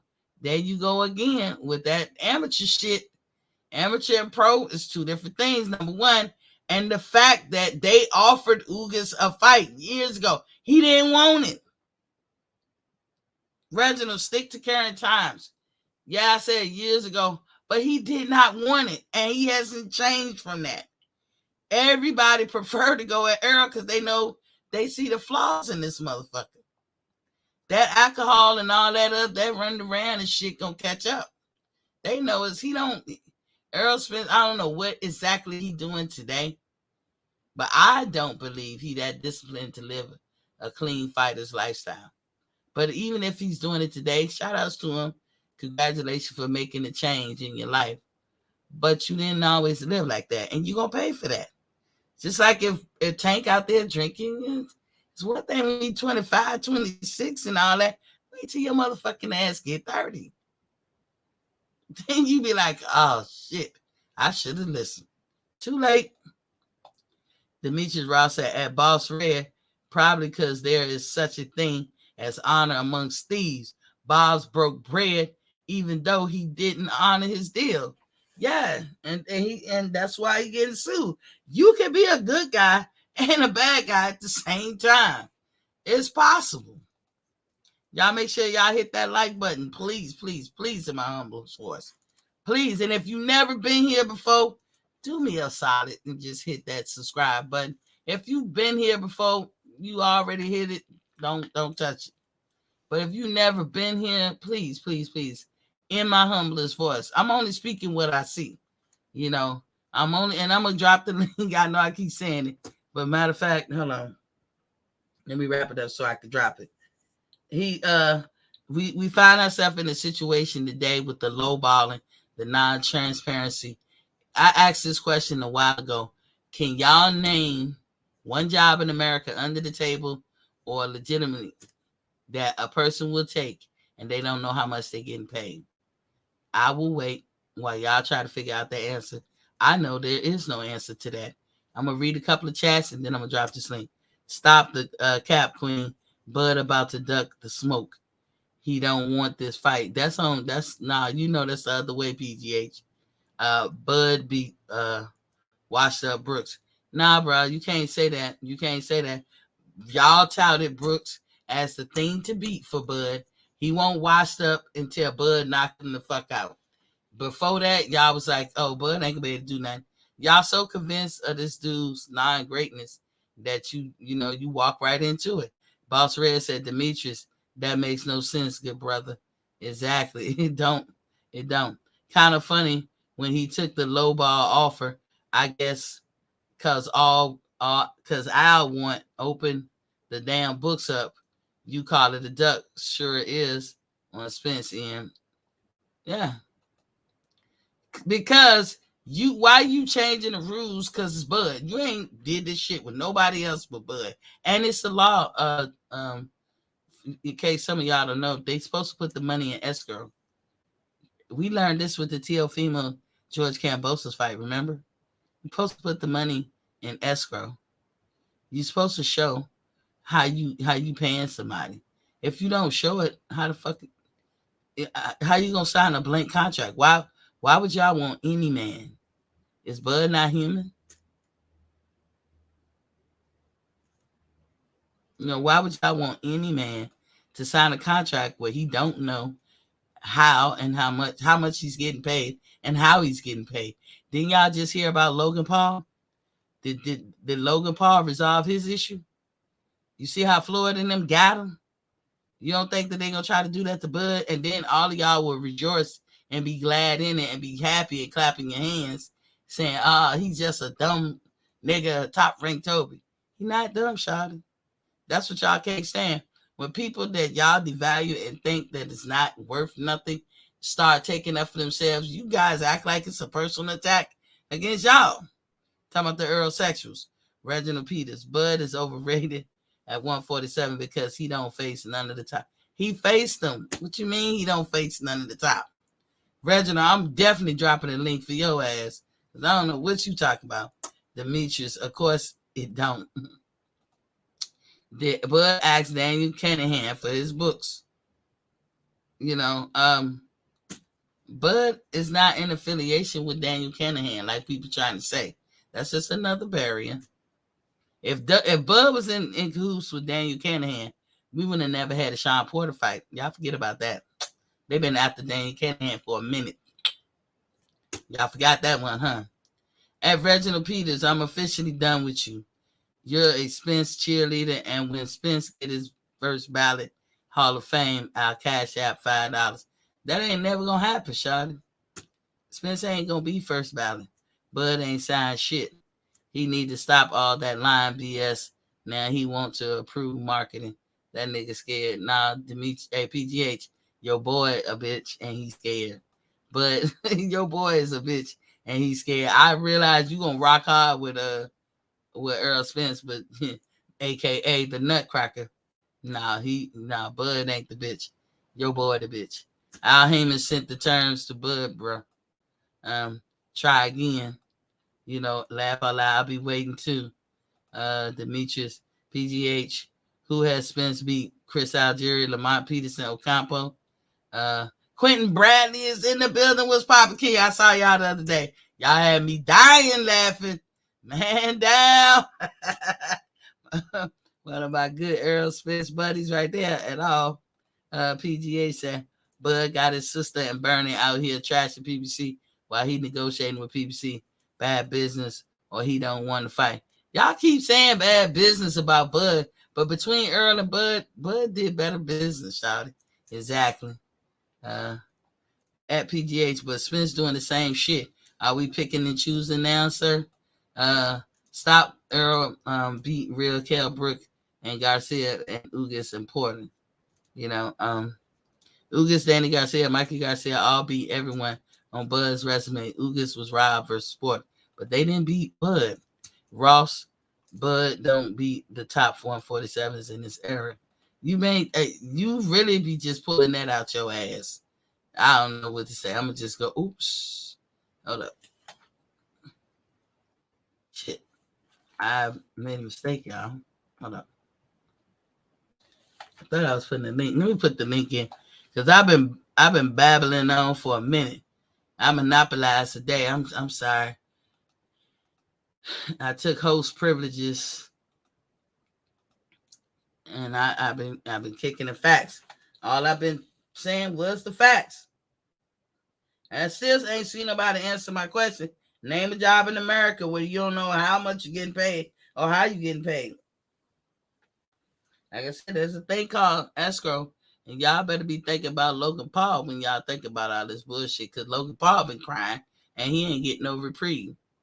That blind contract shit. Reginald Peters, Bud beat Jeff Horn. Laugh out loud. He was a champion. He was a champion. Errol Spence beat Mikey Garcia, not a real welterweight. Laughing out loud. Reginald Peters. He beat Jeff Horn. He's supposed to beat Jeff Horn. So Errol Spence wanted to beat Jeff Horn. He was on him like white on rice. But they didn't get him to fight. At Reginald Peters, didn't Spence call himself the boogeyman at one time? Who got that name now? You know, Juice Lee is in the building. What's poppin'? He said PGH. Big dog. Bud beats everyone on EJ resume. Indeed. Ugas already beat Bud. I think Ugas gets Bud again. I'm not familiar with that PGH. If you talking about the amateurs, we talking about professional fighting, prize fighting.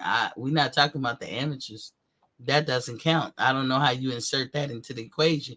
That's that scared tactic shit. Or that's, you ain't got a leg to stand on type of tactic to bring us some shit that's irrelevant. It's not credible. You lose your credibility when y'all say that. Reginald Peters said, stop, Miss T. PBC got a lot. Black $1 million fighters. No, whatever. PBC investors are white. And Al Heyman presents stock photos to the world to see, because you never really see Al Heyman. So I think Al might be a ghost and all that shit, Like, for instance, y'all, did you know the Dark and Lovely? I don't know if you buy your daughters, your mother, or your wife, or you take the women in your life to the store to get the Dark and Lovely products, right? You know, a lot of Black people use this product. It's one of the top brands out there. We don't, Black people don't let anybody touch their hair. We let people touch our hair if they know what the fuck they doing. But, and the same thing with products. We don't just buy any products. We buy Dark and Lovely. And you think when you start listening to the history of the company and all that is Black owned. No. That's all a white man. There's a white people who don't do a lot of shit for the Black community. But we buy the hair. We made them billionaires.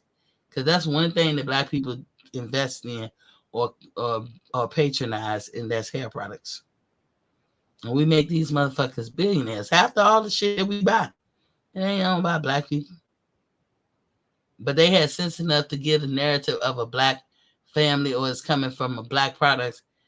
You think they're going to let a Black group of people become billionaires like that? You crazy? Without getting a piece of the pie? PBC is not Black owned like that. It's not that. Al Heyman is a manager. Like I used to tell y'all, it's a reason why he's a manager, not a promoter. D-Lo 404 Boxing say in 2018, Bud had 2 years left.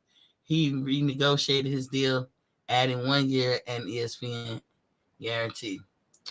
Yeah, he extended. Juice Lee said at PGH, Big Dog Castano beat Errol. I think he beats him again. The XO Factory was popping. King, welcome to the building. He said salute to the queen of boxing, Miss T. D-Lo said ESPN guarantee. Wilder is a big star at PBC. It ain't Bud skin color. Stop the cap, queen. Wilder gone. Did you know that, PGH? Wilder is not with PBC no more. But I'll let you catch up. Demetrius Ross at Reginald Peters. I dropped the link. I don't know what y'all waiting on. At Reginald Peters, them boys signed a 360 deal. Like most of these rappers, damn, do you research, fam? Exactly. I wish Big Jerry was here to read you laugh out loud. Big Jerry couldn't do shit. He probably is listening. Big Jerry probably doing his tours with his band and stuff right now. What? Why you can't read me? Because you ain't got no facts to stand on. Stop the box. Stop there. You know it's all love, but I'm going to chin check you. Juice PGA's big dog at Juice Lee, but Spence will fight him and not duck him like Bud duck. Bud did not duck Ugas. PGH, you come in here with a lot of things that's not facts. And I don't know why you do it. Because it's not facts. Ugas didn't want to fight Bud. Ugas want nobody of significance where Bud could be like, oh shit, he was just trying to find a fight. A lot of y'all be avoiding Bud, Devin Haney. It's only a couple of people in this club that know what it feels like for people to avoid you in fighting. PGA's big dog says Spence will fight Castellano at 154. Who cares? If he don't fight Bud, he's man. He can hang up his career. Nobody gives a fuck. Reginald Peters, he beat Jeff Horn. Who beat Jeff Horn? We know that Bud beat Jeff Horn. What are you saying? And got a belt. The same one that Spence wanted to fight. You talking about that Jeff Horn? The same one that Spence wanted to swoop in and fight. With the same WBO belt that Bud wound up getting. You talking about that one? Welcome to the building, Caleb McCray. What's Pop King? He said, sound good. Thank you for joining me. Don't be a stranger. If y'all have never joined me before in my humblest voice ever, please, please, please hit the subscribe button. If you've been here before and you hit that subscribe button, don't hit it again. But please, please, please, everybody, and I do mean everybody in here, because I'll give you a chance to pop your shit. Hit that like button and share if you want. Demetrius Ross at PGH. How the hell did Bud duck Ugas when Al Heyman already let it be known that Bud not getting those belts? Stop the cap, shawty. I put the shawty on there. Juice Lee said at PGH. When did Bud ever duck 4 lost Ugas? You aerosexuals are wild. Yeah, PGH, you sounding like a straight aerosexual. You devoiding the facts. Reginald Peters, Errol, stop drinking now, Miss T. The damage is done, shawty. What I'm saying that it's not against Earl. I'm saying that about Tank. I didn't know he drink. Now I know he be drinking. Yeah, but you can't tell somebody in their 20s nothing. They'll find out like the rest of us did. When you hit your 30s, you'll find out. I don't talk about it that big. The nigga was a straight up alcoholic. I hope he licked his alcoholism, but he was. And you think that ain't take no toll on his body? He's seeing it now. PGA's big dog at Juice Lee, and you a Bud dick. Oh, shorty, you a Bud rider with all your delusions. PGH, let's be PG-13. Juice Lee says subscribe just now. I appreciate it, Juice Lee. I appreciate it. Reginald Peter said that's all lies. It's not what proved me wrong. I got several videos up, and PGH know, and I've showed receipts of pretty much everything I talked about today. I talked about all facts. Demetrius Ross, where are my manners? Salute, Queen T. What's popping? What's popping? Yes, Demetrius, hit that subscribe button if you never have before. Definitely hit the like button for me. I appreciate it. I would appreciate it. In my humblest voice, I beg of all of y'all. Reginald Peter said PBC made big deals with bigger stars like Fury and Wilder and Tank and Canelo. Why would they try to cheat or low? I don't know. You have to ask them, because you can't act like you don't see it. You can't. And then you had $50-some million to get a Canelo, but you ain't got no guarantee to give the pound for pound best fighter, one of the best fighters in this era. Talking about Spence and Bud. You don't got no guaranteed money for Bud, but I bet you got it for Spence. And then, again, the part that y'all don't understand, when they do pay-per-view, and I'm sure this is going to be a big barn burner. Number one, unless you breaking records, you have to break Floyd Mayweather records, and you ain't going to do that. But unless you breaking records, you're not going to get an accurate count of how many pay-per-views were sold. You're just not going to get that, or viewership. Trust me and believe me, you're not going to get it. And they are in no danger of breaking any of Floyd's records. That's number one. Number two, I do think that they will reach like 500,000, maybe more. I do think that they will reach that. And shout outs to them for having that drawing power. But here's the problem. If you don't put in the contract what's the benchmark that need to be met before y'all can get a split, again, since you're not breaking records, they can come back and tell you any number after the fact. Why do y'all want this nigga to do something you wouldn't even want for yourself, your mama, your daddy, your children? You wouldn't advise nobody to do this. Only for him, if he satisfies y'all and does this, y'all will be calling him top ranked Toby, an idiot, a dummy, and how you fell for that. You know, you guys do not see value in this man, not even as a motherfucking human being. Because you should not want this, not just for Terence. You shouldn't want it for Errol. You shouldn't want nobody to enter into no kind of agreement like that. But yet, you don't see Errol up in arms. You don't see him going to question nobody. Kick in the door, waving the fourth floor. Ow, what the fuck you doing? Make the fight. You messing up my brand, shawty. You don't see none of that. This motherfucker is complicit with it. He is down with it forever. He always been down with it. I was just joking. Remember that with Brian Custer? I was just joking. No, you won't. It's 65-35. You want to treat this dude like a slave. Why? Because he better than you? And all of y'all fans who complicit with that, y'all got to explain why is that okay? Don't give me the one-liner about it's just business. It is not just business to fuck over another person on purpose when you don't have to. We already know you're going to lowball him. He accepted that. He the B-side. He accepted that. You're going to pick the judges. You're going to pick the refs. You're going to pick the gloves. You're going to pick all that. He accepted that.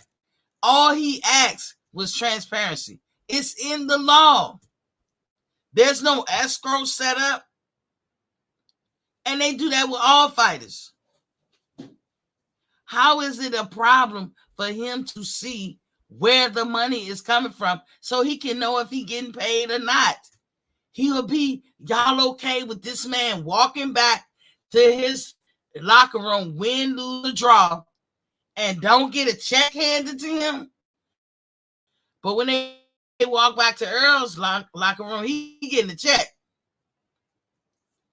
You happy with this nigga fighting free? And you not gonna say that's slave shit? But why would you do that to him? But remember, you got $100 million to give to Canelo. I hope this the type of shit that angers the hell out of me. And I just went off on a tangent. Y'all probably scared as hell to come up in here. Don't worry, I ain't gonna bite. Unless you ask me to. I'm just joking. But I'm just saying, I just put the link in the chat again.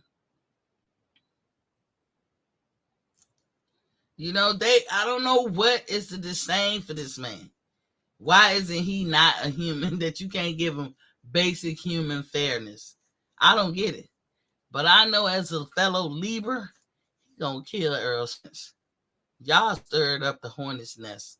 He going to, if they ever got in the fight, and because you know how Floyd is dirty. I mean, look at what they did to Logan Paul. You go in there, you sign this blank contract, and you're going to walk away having gotten paid. Nothing. And y'all motherfuckers okay with it.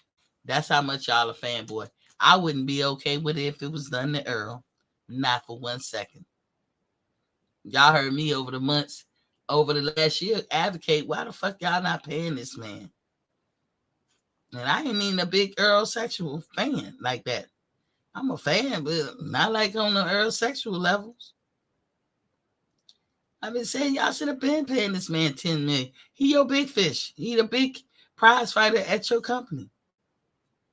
Why y'all ain't paying him? You shouldn't do anybody like this. But I tell you this, bud, when you get in there, you get them out of there quick. Whoever you get in with, especially if they PBC, destroy their ass. Bring them within an inch of their life. That's how you should be fighting. PGA said, why Bud dropped the lawsuit? He looking to crawl back to Bob and beg for Josh Taylor fight. I don't know nothing about no dropping the lawsuit, but I'll look into that, PGH. I ain't gonna say you wrong. I just don't know nothing about it. So I haven't seen or heard that. Juice Lee said at PGH, you a clown, G. Call you a clown, Chuck. There's my link. y'all scared to click in? At Juice Lee, keep dick. But nah, shut the fuck up. Oh my God. Demetrius Ross said, I'm gonna drop this and get back to enjoying my 50th. Happy birthday. Happy birthday for reaching 50. That's a milestone. Congratulations, man. You have 50 more. That's a good birthday right there. All Spence fans, hear me well.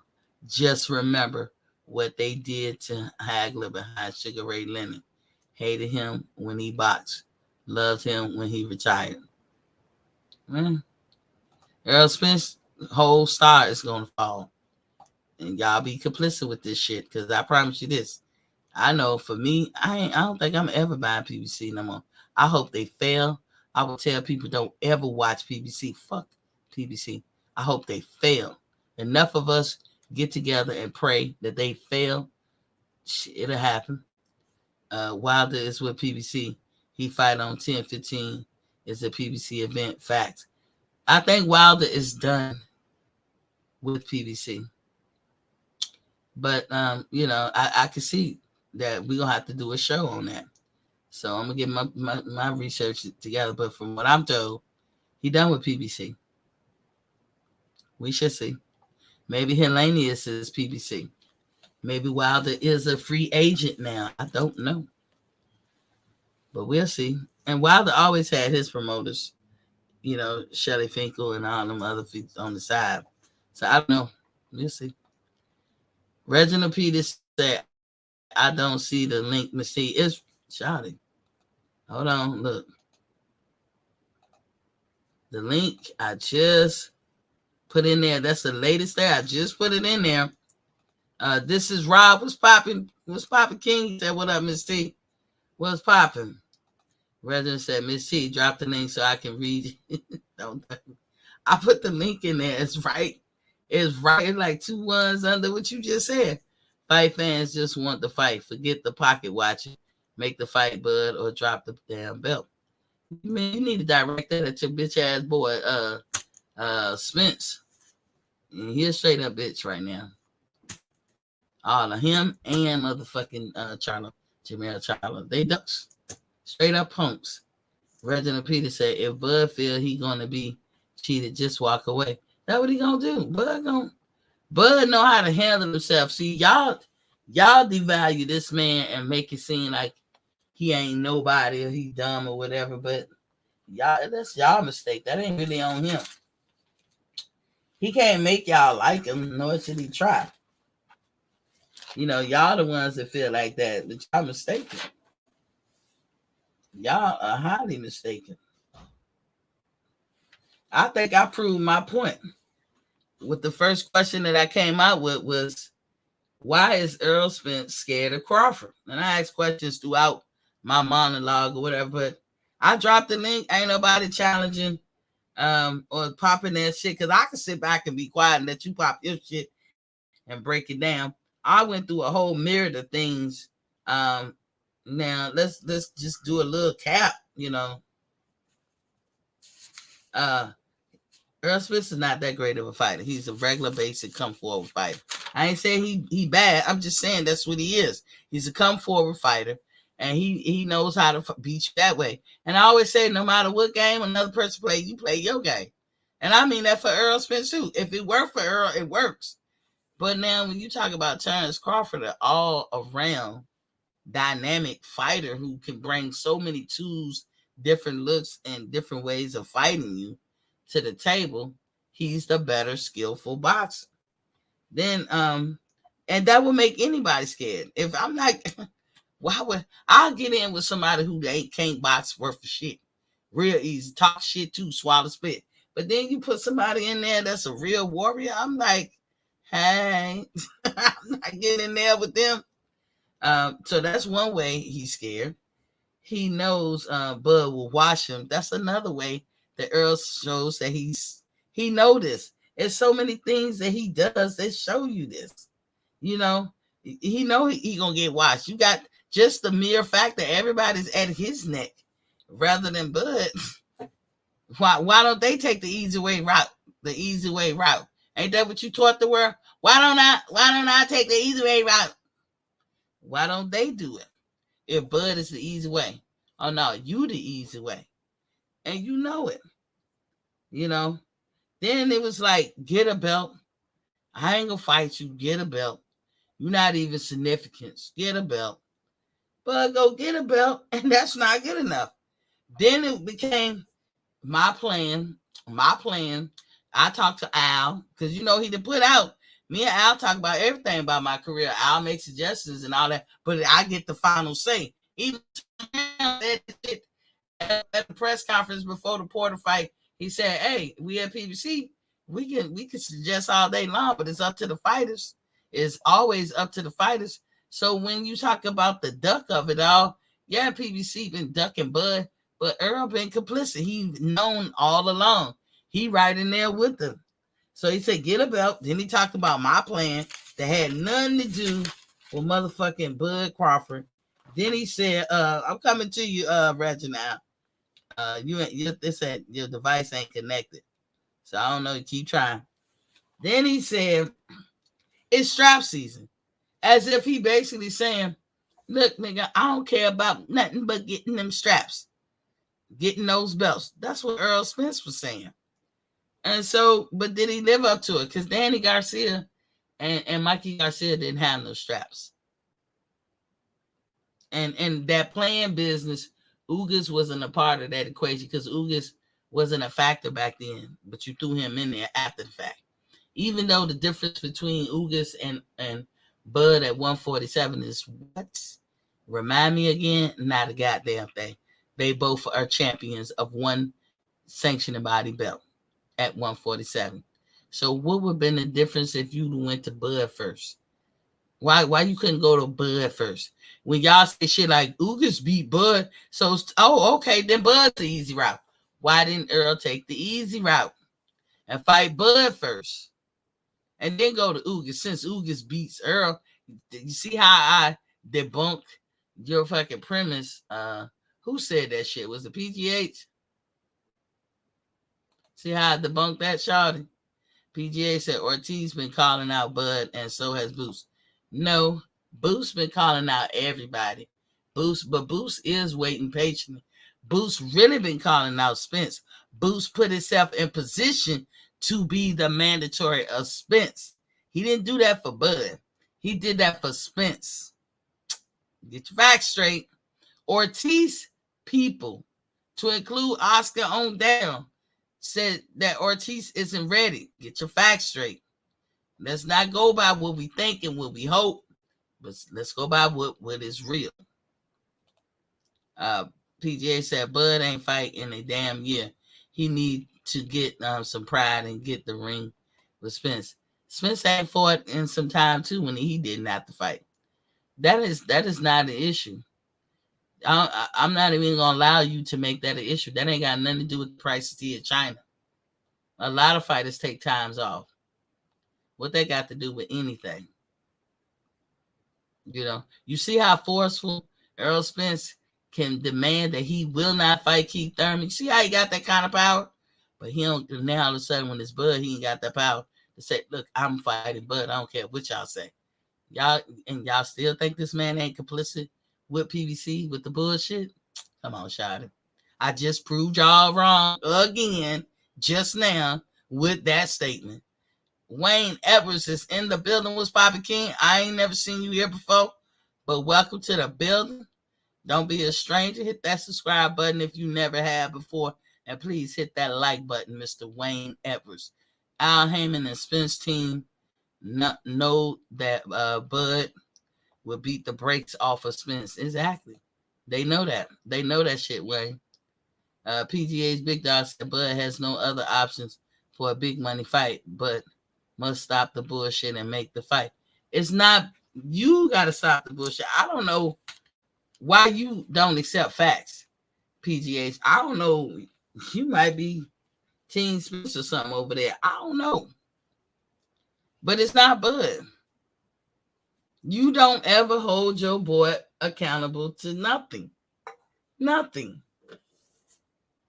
And I love you dearly. I mean, I'm not knocking that you a Spence fan. I don't have a problem with nobody feeling like Spence is the goods. That's why everybody anxious to see the fight.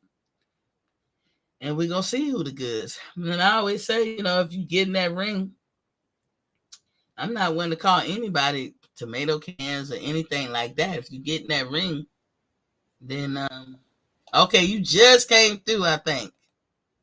Reginald, you got the flow. What's popping? Reginald, I barely hear you. Take yourself off mute. What's up? What's popping? Come on and shoot your bullshit. I'm listening. I'm here for it. Go ahead.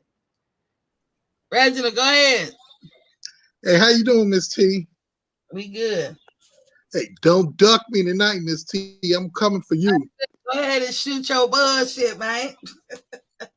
All right, but let's go back a little bit. I've been watching Bud for.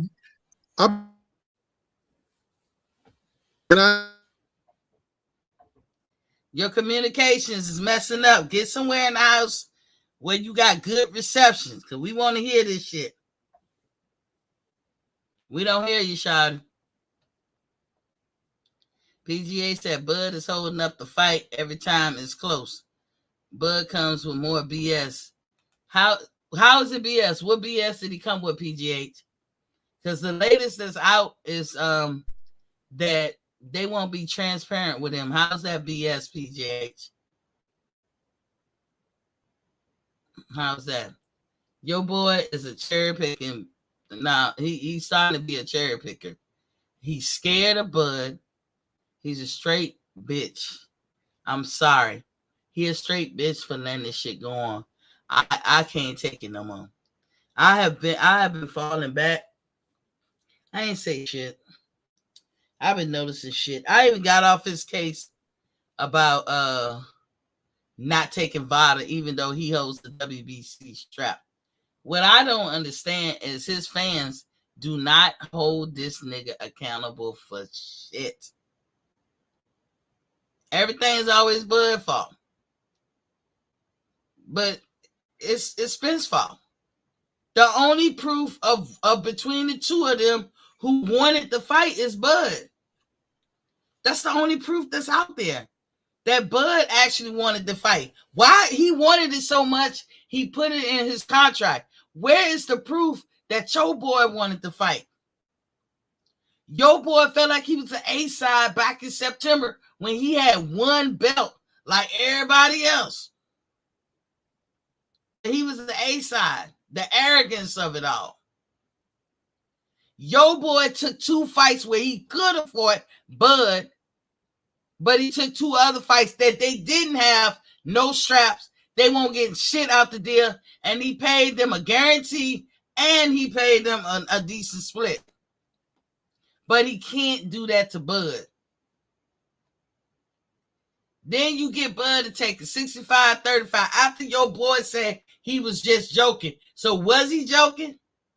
Then you won't be transparent on how that money is going to get paid. Because again, what the hell y'all don't realize, if it doesn't meet a benchmark, They don't get no pay-per-view. It has to meet a second mark. And whatever that mark is, that got to be in the contract. Well, it's not in the contract.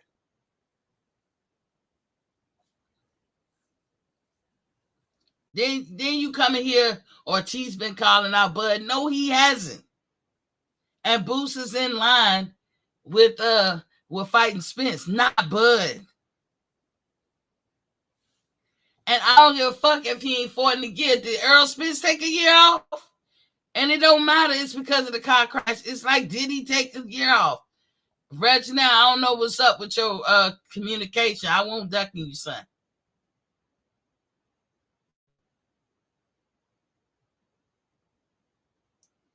Bud got a lot of options. He can motherfucking hold on to that belt so that bitch ass Prince won't ever get it. He can play petty too, and that's what I would do. You'll never know what it is to be a damn undisputed, because I ain't gonna let you get it. Bud is holding up the fight. Bud ain't holding up the fight every time it's close. You know, you always say that, PGH. Dude has a dial up in it. Well, here we go. We're gonna try it again. Are you with me, Reginald? Yeah, I can hear you real good. Like I was saying earlier, I've been watching Bud for years, just like you. And this is the first time I've seen Bud on the internet giving out excuses about why this fight never happened. Bud is a man of few words. Matter of fact, he don't go back and forth with his fighters. He's like, I'm gonna meet you in the ring and I'm gonna beat your ass. Now all of a sudden, he's on Twitter, and not only him, but his crew's on Twitter making excuses, trying to badmouth Al Heyman and Errol Spence. And I think that's a sign that he knows he's going to get destroyed. And to make a long story short, I really thought that what he seen what Spence did with Ugas eye, and Ugas beat him in amateurs. And Bud's like, I'm trying to get the most money I can because I might lose. That's why he the only one talking about, I want a rematch. I got to have a rematch clause. Spence like, I'm moving up to 154. I don't know if you can hear me.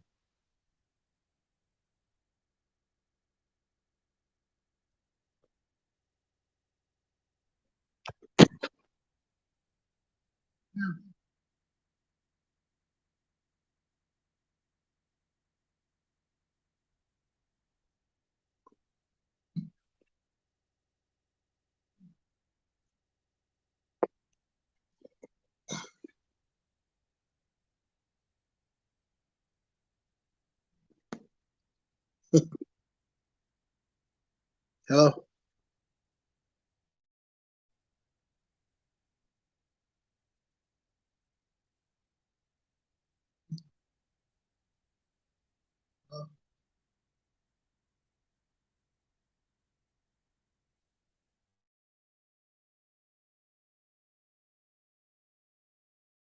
Damn, I'm sorry. Can y'all hear me? Can y'all hear me? I don't know why this mute button's on. Can you hear me, Reginald? I had a nice question too. I said, look, I know it was quiet for a second, y'all. I looked over. I was like, what the mute button doing on? So look, I don't understand his conclusions. I think he can hear me, but I'm gonna give him an opportunity. Whenever you feel like you want to talk, just jump in, because I think you froze up, Shawty. But Bud did what people asked. He started being more vocal. Started doing a couple of interviews.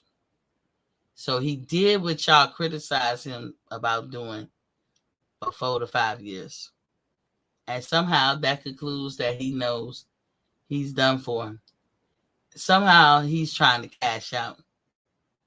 There's no proof on this earth other than what Spence said at the end of Ugas' fight when he did his interview. 4 years, 5 years before Ugas and Errol fought, there is no proof on Errol Spence's part that he ever wanted the fight. But you can look as far as Bud's contract with with Bob Arum that he wanted to fight with Spence. But there's nothing you could point to, a video clip you could show that in the past 4 or 5 years that Errol Spence wanted the Terence Crawford fight, other than what he said at the end of the Ugas fight. Everything's been hyperbole, talking around it, giving ultimatums and requirements and shit. Never nothing concrete to show I'm trying to make this fight happen. He lied. Because I talked to Al when he was trying to set things right with Floyd Mayweather, saying that remember when Floyd Mayweather was like, "You work for me," and he was probably trying to set the record straight. Nah, I work for Al. I talked to Al. Al suggested, he broke down their relationship, how they talk to each other. He suggests blah blah blah. But I'm my own boss. I make my own decision. Then you take what Tom Brown said. Yeah, we can suggest all we want, but these fighters make their own decision at PBC. Then we can look at people like Deontay Wilder, who did what the fuck he wanted to do, not what PBC wanted him to do. Then you look at Sean Porter, who fortunately got out the clutches of PBC to go make a fight with Bob Arum and got his highest payday. And all I can say is Bud been asking. He walked up on him. All that shit between the two PGH when they was at the Maurice Hooker fight in the hallway. Didn't your boy look like a bitch? If you had to give one of them bitch assness status, who would it be, Bud or Earl? Come on, Shaw. You ain't even got to know who they are. Anybody who grew up in the hood or anything, I ain't say you got to be in the hood. You can recognize the energy in that hallway. The bitch was Errol Spence. He got bitch right there. Come on, Shawty. You ain't never really hear me say this, but he had the energy of the scared one that Errol Spence did. PGA said Canelo, Fury, Pac. Mikey never had these issues. Dirty Bob was right about Bud. He makes every an issue. He makes an issue of protecting himself. Is that an issue when you're protecting yourself? You guys are tripping, man. You are such a fanboy. You're not giving the benefit of the doubt. I would say this for Earl. Why is it a problem that Bud trying to protect himself? We already know how PBC feel about him.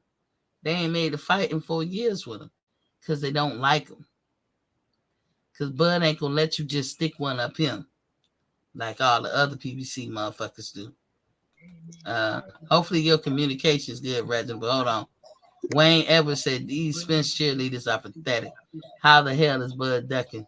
Spence don't want Bud to have a rematch call. Go ahead, Reginald, because we don't know how long we're going to have you. But like I know you heard me when I asked you, how do you make these conclusions? He doing what they asked him to do. I don't know if you're talking, Charlotte, but we can't hear you. Okay, can you hear me now? I can hear you now. How do you legitimately? And listen, I'm not getting off the question that I asked. You ain't gonna filibuster, and you ain't gonna weasel your way out of this. I asked a straight up question. He doing what they have criticized him. All the Earl sexuals, all the Earl content creators out there repping for him have criticized him for not being more vocal, not doing interviews. That's probably why they mad at him. Because in the beginning, but it shouldn't nothing have been mad at him because Bud Crawford is one of those type people. He don't really be pressed to be around people he don't know. It's nothing personal. Him not doing the interview, he treating everybody the same. But I think a lot of YouTube content creators got mad at that. And so here come the narrative. And then from what the rumors is, some get paid to fucking spit that shit. So how is him correcting and doing everything that you guys claim you hated and that he needed to do? How is that a sign that he know he gonna get his butt whipped? Because that's what you just said. And you get some concrete facts on that one. Go ahead, Reggie. Yeah, I feel that Bud over these last couple of years, like Bam said, he's been a difficult fighter to deal with. And now we see it. You know what I'm How? saying? No, we Because don't. number one, How?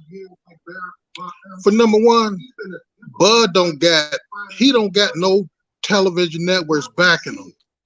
Here it How? is. Is that a fact? Yeah, he don't have no television networks backing him. Could you put a date on that, please, so we can be clear? I did on what? Time frame. Like you said, he don't have no networks backing him. For the longest, he Right, was backed yeah. by ESPN. So, Yeah. what time frame are we talking that he don't have networks backing we him? talking about the last year when he's been a free agent. Okay, he's with Introbox. That means he was Fox Sports Valley. He has a contract with them. Okay, what network don't he have? I'm not okay. Say if he got a network and they got to do a deal with Al Heyman, and Al Heyman's with Showtime and I guess Fox too. Mm-hmm. But at the end of the day, Bud is being very difficult in these negotiations, and he was always like that. Hold on. You saying at the end of the day? Now listen, you made a factual statement that wasn't a fact. And we just debunked that. So can you let that one go? That he ain't got no network. So that can't be your first of all. Are we acknowledging that that's not your first? Because I've showed you the receipts who he signed with and what the CEOs of those companies said. So he is signed with Introbox, aka Valley Sports, which aka used to be Fox Sports. So okay, I mean, are you gonna agree to that one before we move to the next? Bud got a TV deal. But one thing about he can work with. He got a network that he's gonna work with.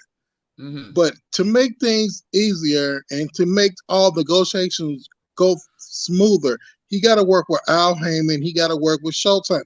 They're the one who come up with the purse, the budget for the fight, and that's Showtime. That's why I don't believe that Earl is giving 35% and no guarantees. So that's a bunch of lies.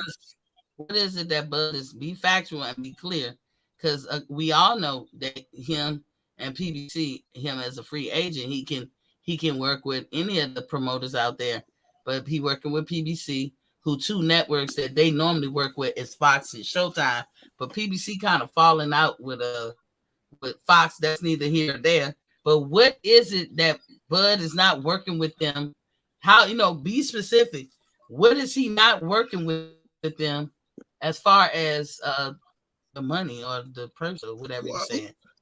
I'm gonna tell you why. All the money's with PBC, all the big names. You got Earl, you got Charlo, you got Garcia, you got Boots, all the top guns with PBC. Boots Bud cannot make PBC got all the top guns. But if Bud wanna make his legacy at 147, he gotta negotiate with Al Heyman. What are you going to go with the Daz? But that's what they're doing. We know, we all can agree that. But I see you, Flatland. I'm gonna let you in a minute. We all can agree, dog, that they are negotiating. That part, none of us are on different pages with that. What is the issue specifically that Bud is being difficult? And he is working. They are negotiating. He's a free agent. He did with everything they say do. Okay, so he's negotiating. I'm gonna go back to what Jerry said a long time ago, and he said Al Heyman is not going to sign. He ain't gonna let Bud fight Errol Spence without a 3-fight deal. That's only boxing business. Why? And I think that business. Bud don't want to. Why? Stop saying business to say why. Oh, the reason is if Bud beat Earl, Al Heyman want to control those belts for the next 2 fights, 3 fights. That sounds like fear. That's good. That sounds like business. That's not fair. That sounds like fear. But he ain't gonna. That sounds like fear. He ain't gonna beat Earl anyway. It don't matter what none of us as fans think. They think he could. That sounds like fear. You want to take my belts because in my stable, my fighters have all these belts. You gonna swoop in, take the belts, and go on about your merry way? I can't let you do that. I gotta make money off of you because I'm making money off of my boy. Miss T, that's how boxing always been like that. Don King did it. Matter of fact, not Shakur, but Devin Haney had to sign a deal with Bob Arum to get that Kambosos fight. Did he get a guaranteed pay? You know what I'm saying? Did he get a guaranteed pay? Yeah, I'm not sure what he got paid, but he got some money. The same. Bud is not getting guaranteed. It's not the same. You're asking him to sign a blind contract where he is not gonna know how much he getting paid or what he getting paid. How is that the same? Miss T, I've been watching boxing just like you, and this is the first time I've been following boxing. When I heard a fighter talking about, let me see the books, how much I'm going to get paid. When Fury's got millions, Canelo got millions, Waters got millions. All of a sudden, Bud want to see the books like somebody tried to cheat him. Yeah, that's a lot. You've been asking. That's not a lot. And you name me one job in America under the table or legitimate that you don't ask how much you get paid. Name me that job that you don't know going in. That before you sign a contract or whatever paper that you don't know how much you getting paid and where that money coming from. That is not a lot to ask. And by law, the promoters got to start an escrow for the fighters before the fight and be visible. Do you think Bud been truthful for everything that he been saying? 100% honest with you? Honest to God. Yes or no? No, okay. I'm gonna tell you, no. But I'm telling you, I don't know that about all Spence I need either. To hear. But I don't know that about Spence neither. But you guys, fans are not genuine. You guys are not genuine because y'all acting like this issue that Bud is asking for transparency. That's it. Like he's asking for something out of the ordinary. Miss T, I gave you 3 or 4 examples of Fury, Canelo, Wilder, and all these other fighters who get millions without Heyman. They was not concerned about the books and the how split. Do you say that when you don't know them and you don't know what they was concerned? Because listen, let me tell you like this. If I order a car off of Carvana or wherever, or from the factory themselves, and I said deliver the car, and I paid my money, and they supposed to hold up their money and send me the car. But I get the car, they deliver, they drop it off in my driveway, and it don't have a steering wheel. Is it still a car? So what I'm basically trying to tell you is it is customary that escrow is started and money and how they get paid and where the money coming from is transparent to both fighters. They don't ever have to talk about that because it always happens. It always happens. Whether we know they specifically looked at it or not, none of us can say that we know, but we know the law. Hey, go ahead, big dog. Man, I didn't want. Yeah, make sure we get that flatline straight. You feel me? But this is what I look at, man. Look at that division, though. Look at the damn division. You got 19 people down there, 20 people over there that's undefeated, don't have no losses on their fucking record over there. You know what I'm saying? That's how fucking trash that division is. So I don't think it's Bud making the fucking fight being hard to negotiate with or being a problem. Man, there's some things that a lot of you fans don't know that I would want to know, what I'm getting paid to and have transparency on certain things, man. Like I say, y'all believe everything that the other people throw out on your TV, your face, and this and that, and take their word for it. But when your own people tell you, what's going down with these folks, y'all think we lying or they lying or it's some BS. You get what I'm getting at, Ms. T? Yeah, that's all I'm asking everybody. Use your common sense.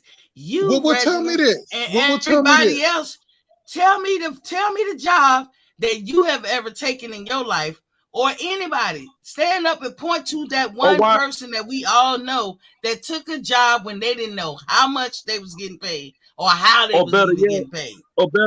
how can he be undefeated and Spence be undefeated and you go look at how much Spence worth, look how much Bud worth. You do the math. The dude is owed that shit, man. The dude is But owed that for a fair fight in that, man. A fair, I ain't gonna say he got to split the pot, but goddamn, man. I mean, it got to be, some wiggle room up in there, man. And from what I understand is, he agreed to all the terms. Said, yeah, fuck it, I'll do it. But just this, know when I beat his ass, I need my paper. this But what if I he don't ain't got no, understand. but if he don't have no transparency on it, bro, man, get Well, that this I what motherfucker didn't to the even know hundred he was gonna thousand. get. this what I don't understand. When Bob Mm-hmm. Arum came on TV and said that Bud Bud Crawford lost money, that he could build like 3 million houses. I did not see Bud coming on TV talking about, let me see the books. Show me where I lost you money. Dude, stop No, it. Stop it. But Tell me that's no. in your common life. I'm sense. gonna stop you right there. No, Oh because my we god. cannot act ignorant when we know better. You know I love you, Reginald, but I'm chin checking your ass tonight. Come on, dog. Name me the job that you ever had from when you was a teenager starting to work that you didn't know how much you was gonna get paid. Even people who work under the table know how much they gonna get paid. The nigga asks for transparency. That's what everybody asks. So now he ain't human. He don't deserve transparency.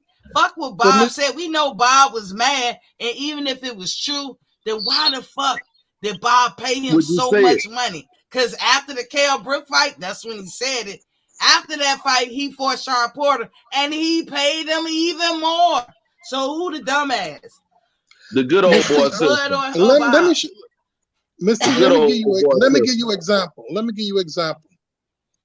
Going off of what you doing with your TV show. Mm-hmm. Now you got a contest and the winner supposed to get a TV. And I'm Mm-hmm. coming on and say, hey, I never got the TV, but you telling me you sent it. But I'm telling you that I never got it. Who's right Yeah. and who's wrong? The person who can prove that they sent it, because see, I ain't dumb. For something that big, I'm gonna have receipts showing that I sent it, Same thing. and I'm gonna But have it certified. see, Bud Transparency is is not not a showing problem. nothing. Bud Bud is just what you mean? talking. Bud is not showing nothing. He ain't showing no documents. He ain't showing no receipts. Dude, I'm He gonna tell just you he right just now. speaking. I'm gonna tell you right now. Okay, everything that has came out or leaked out about this damn fight is always Bud fault. It's always Bud fault. You can count on certain channels to put the blame on Bud. They know how much Bud is pricing itself out. Remember the 20 million shit? But what the fuck did Errol Spence bitch ass ask for?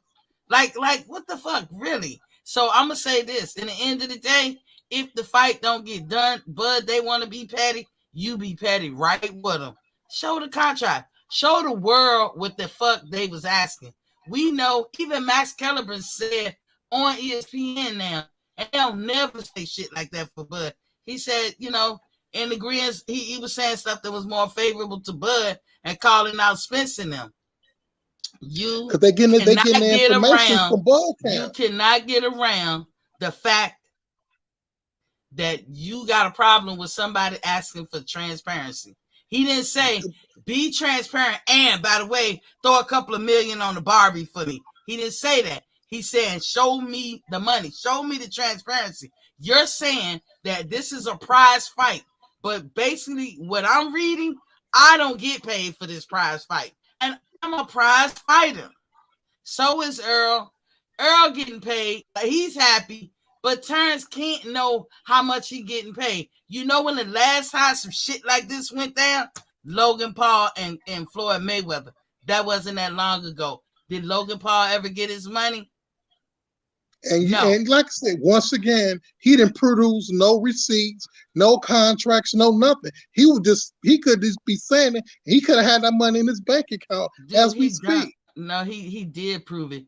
What he proved is he fucked up and signed the wrong contract. But Ms. T, I find it hard to believe that Al Heyman, who do big business, make Floyd the richest fighter in the world, made Canelo big money, Wilder big money, Fury big money. Now all of a sudden they get together with a scam for Bud Crawford. That don't make no logic sense to me. Believe them with what they say. Our money ain't make big money with he ain't give big money with what's his name, Deontay Wilder. Yes he did. No, Wilder's the highest paid. Not more than and Wilder bring in more viewership. That's why Wilder's the highest paid boxer. Canelo was never signed to PBC, but he probably paid Canelo more money than he paid anybody else. Number two, he lowballs Errol Spence all this time. What did Errol get? 1.5 million to fight Ugas? Why the fuck, if he's your big fish, he's your big guy, why haven't you been paying him 10 million already? By now he should be getting at least 8 to 10 million a fight, but he can't get it. He can't get it. So we can't keep acting like motherfucking PBC and Al Heyman is the sugar daddy. You see the houses these boxers got, the cars they driving. Don't mean that's shit. proof they got money. That don't mean nothing. That ain't proving that they getting their value. There's getting money, and then there's getting paid your value. Now, just because y'all think that Bud Crawford has no value, that is bullshit. He got value. I understand Bud's got value, but I like stuff I've been doing. Sometimes a lot of money be paid, like I said, in trash bags and duffel bags at the end of the fight. To do with us though. That's how some boxers get paid, and I believe. But again, show me the money. Show me on paper that I have value. But Miss That's all anybody can ask. I'm asking that for Errol Spence too. Show Errol Spence that he has value. Don't hit me with the backroom deal, because we also know that shit don't always pan out. If you talk to Adrian Broner and some other folks at PBC, we ain't gonna listen to them. Adrian Broner he's a crackhead, boozer. He blowed all his money and his advances. That's why he don't got no money now. Irresponsible type dude. It don't mean that he won't telling the truth. He's the only one out of all the Al Heyman fighters. No, there's other people crying broke. All of them got money. Who? All of them. They don't have again. They don't have their value. Think about it. PBC welterweights, middleweights, junior middleweights, and all them are real popular, right? Yes. Okay. The Zone had Demetrius Andre. If Demetrius Andre would have stayed with PBC or any of them motherfuckers instead of going to the Zone, Demetrius Andre would not be a millionaire today. This is what I would say about the different entities. The Zone will pay you. You will become a wealthy man. That's why they out of business now, Miss T. But they not out of business. They just didn't do great here in America. They doing fine over there in the UK. This is not here. And look, guess what? They got a lot of subscribers when they did come that are still subscribers. But the point is, they pay their fighters. Golden Boy. True. Share you. I wouldn't trust. I couldn't trust Golden Boy with my shit. Golden Boy, what you will say about Golden Boy, they ain't with that bitch shit. They were like, let's get it in, because Oscar was always that type of fighter. So it don't matter to him that you tough. A real man, real warrior, gonna stand up. That's what I like about Golden Boy, but that's it. With Mayweather Promotion, I don't think that's his real promotional company. I think PBC is his promotional company, and that's why motherfucking Al Heyman has to be a manager instead of a promoter. And I think he used Al to run his books. He got TGB to do the promotion for the fight and this, that, and the other. And they destroying people's careers. Because if Errol does not fight Terence Crawford, he ain't going to the Hall of Fame. Nowhere near the first ballot. Nowhere near the first ballot. He's first ballot. I'm gonna prove it to you right now. How to prove that shit, please? Okay. Do you know Rocky Balboa, the character, is in the Hall of Fame? I an gives a fuck. actor. Yeah, I know. He's I in the know. Hall of Fame. That don't have no bearing on that. Does If not have anything to do with what okay, you just said. okay, you know who David Tool is and Ernie Shavers? I know. I've heard of Ernie Shavers. Yeah, Ernie Shavers and David Tool, who never won or had a heavyweight championship belt.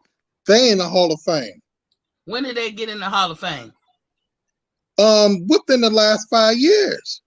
So They, they've been retired for a long ass time. It took them that right. long. Yes, and not And that's only what's that, gonna happen to Errol Spence. Earl Spence is a unified welterweight champ. That's been okay. he That's that okay. alone will make him a first ballot, just like Bullshit, Deontay nigga. Wilder Hall of Fame. Bullshit, nigga. Yes. He is not gonna be, dude. He is Yes. not gonna be a Hall of Fame first ballot. I promise you, he won't. I'm gonna tell you why. Name me one fighter that was just a unified champion who became first ballot. Those two fighters that you just named who didn't have a championship belt, they won't even first ballot. They was 20-year ballot or something like 15, 20, no, 20 plus year ballot, 30, 40 year ballot. I'm telling you, Errol Spence is not gonna get in the Hall of Fame just by being a unified champion.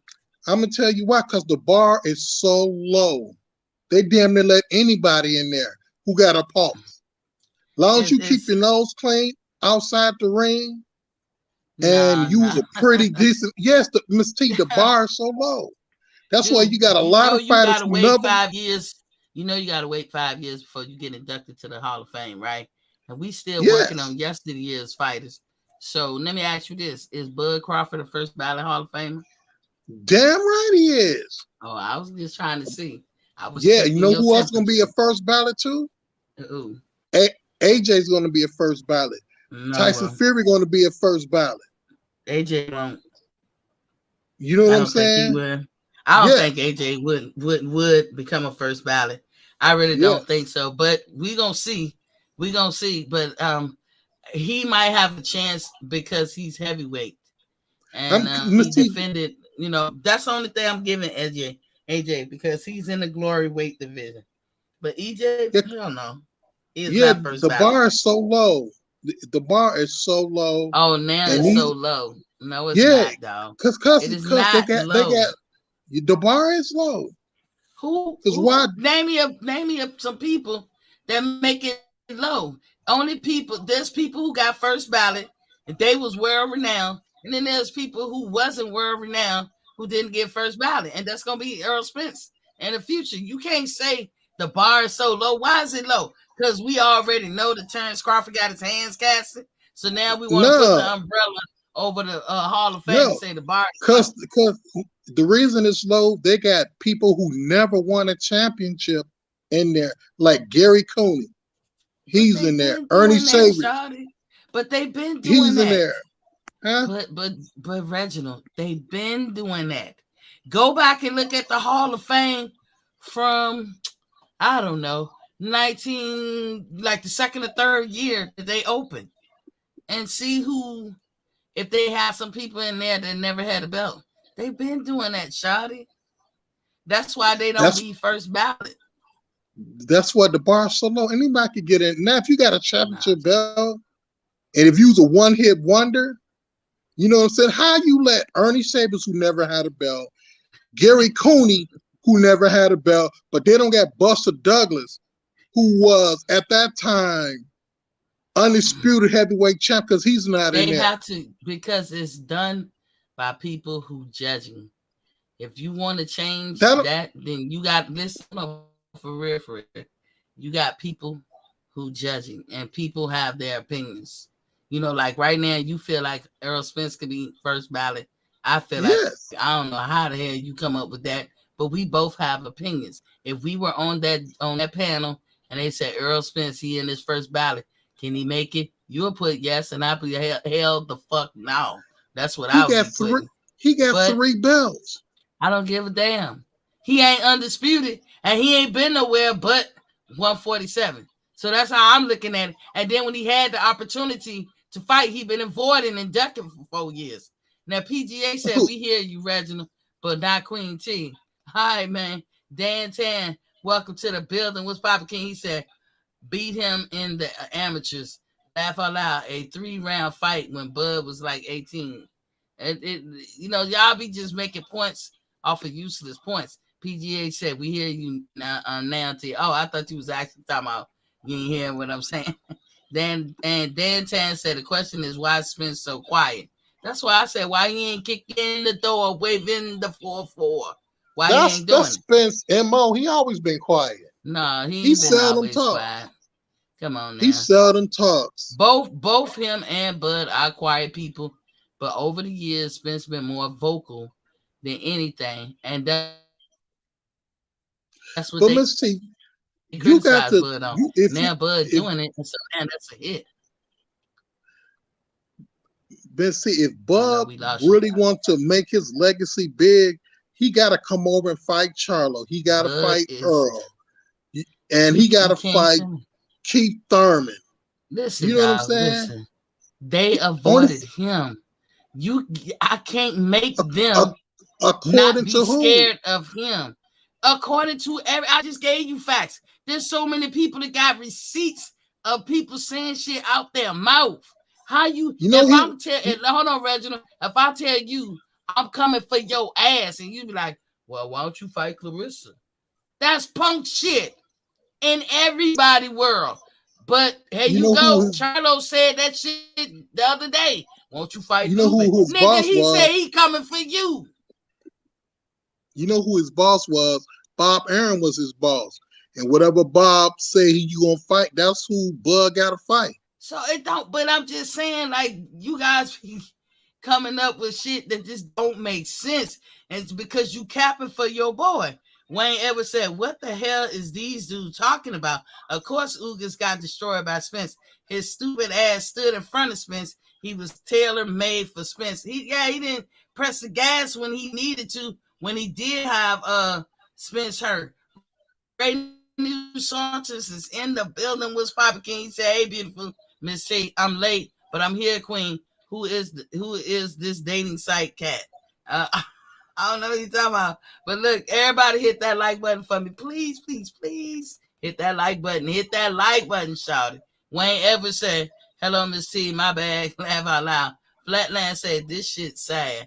Flatland said, Bud was trying to get at anybody. And Jamie is in the building with Papa King or Queen. I don't know. Boxing Fans Talk TV 391. Usually savage. Laugh my ass off. Flatland South says, Spencer Reddy's Spensitivities.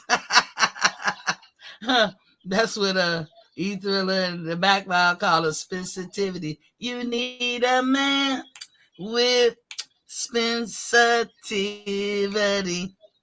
A man like them. Jamie said, if I was Spence, I would fight Crawford. The man is a dangerous elite fighter. Flatline said Errol Spencer Reddy's made calls him not kissing them like yellow bees. Oh shit. Okay. Ray News said Bud don't got and something with the laughing. Ray News said it's have not got Gemini. It's have not got Gemini. I don't know what that means. And PGA said Bud has no major promoter. Bud is good with business, PGH. I would love to hear you one day say Bud actually good at business because he proved that. The proof is in the pudding. Bob can say how you can talk about feelings, what was transpired in the transactions. Bob missed out on a couple of transactions that they had in writing. And like anybody, if somebody got a contract with you and they don't honor the contract, you have a right to exercise resources to get that shit rectified. And that's what Bud's doing. But y'all don't need y'all be grudging for that. You know what I'm saying? Y'all say quiet, and then y'all get mad. I'm almost I know I'm rambling. Let me stop rambling. Let me get these chats because I like everybody to know that come through the chat. I like to say what whatever you saying. Errol Spence is a duck. He's been making it very difficult not to make the Crawford fight happen. That's Jamie. And Ray News said Earl's not Earl. Jamie also says Spence gave Crawford a difficult low ball contract offer for the fight, so the fight won't happen. He said, "I'll put my money on Crawford any day, no doubt." PGA said nobody knows what's in the contract. Goddamn, ooh, y'all coming through. Hey, clown, Spence doesn't send contracts. Wake the hell up. He's supposed to. He the boss, right? He the size. Spence already told y'all he's taking the easy route. Yeah, that's because he a bitch. Spence isn't an easy route fighter. Yes, that's what he is. Wayne, this dude is annoying. Miss T, stop wasting your time with this dude, Jamie. The aerosexuals not make any sense. They are so quick to believe lies. They are sensitivity. That sound like AJ's. AJ said the same excuse about Wilder. Oh, Wilder's scared, and Wilder's he's not big enough. He's not known in America. They say the same thing about Wilder. The same thing. They trying to make excuses about Earl. They trying to say whatever he did don't mean nothing. And I'm just saying, we're not saying that though. Earl started that, dude. I did a video, not video with a D, but the video with a T. I did a video of Errol Spence in a blue sweater like shirt, and I want to say September 2019. I don't know if it was Fight Hype or whoever. Listen to the whole video. All he just did after damn near 10 years of fighting as a professional, he finally got a fight with Kell Brook. He won. He had one belt. Look at what the niggas say. He started with this downgrading, besmirching, and talking about Terence Crawford, who's way better than boxing, him. Though, Miss T. That's just boxing. But we're not gonna put it as a different category. No, we're not gonna put it in the same category boxing. Because you can't say that's boxing when you're trying to downgrade somebody and devalue somebody so that you can treat them bad. But I know all about that. You know how you fuck a nigga up? You destroy their credibility. And once you destroy their credibility, they have no value. And then you can treat them how you want to treat them. And look at what they doing. Don't tell me it wasn't no campaign of that. He don't do other people like that. Tank Davis said the same thing about Deontay Wilder. Deontay fight like a bitch. And Charlo said skills pay the bills. Deontay Wilder can't fight. That is boxing. They just be talking trash about each other. No, it's boxing. Some of that, come on, bro. The back and forth that they've been on. Look, I sat back here and watched for years how they downgraded and talked bad about Bud Crawford. And it was like, oh, that is beyond boxing. But this is top ranked everything, so you can devalue him. He's a free agent now. And if he don't fight, if he don't fight Errol Spence, where is he going? If Errol don't fight him, he'll have to find somewhere. It ain't Bud. Bud don't got nowhere to go. Motherfucker, what you mean he don't got nowhere to go? Where Bud gonna go if he don't fight Earl? Well, this is what I say Bud should do. Crawling about the Bob Arum? Come on, Shot. Why he need to crawl back to him? Bud that's where he going 10 times over. He don't need Bob. That's what I'm trying to say. Y'all so in the business of devaluing him. He was the highest paid welterweight of this era. Who is his next fight if he don't fight Errol Spence? Who is his next fight? Fight somebody. He can pick somebody. I want a name. Okay, he can fight. Well, I'm gonna give you names can fight Virgil Ortiz. Errol Spence. Hold on. He can fight Virgil Ortiz. He can fight Boots. He ain't ducking none of them. He can fight Stanionis. He can fight. De La Hoya's not gonna. De La Hoya ain't gonna put his golden goose in there. But I would tell you what Spence ain't gonna do. Spence ain't gonna fight Boots. Spence ain't trying to fight nobody. Why everybody lining up to fight Spence? Everybody that y'all try to act like it's so above heads and tails have denied trying to fight Bud. Spence don't know how it feels to be avenues. Spence got avenues. He could go up the.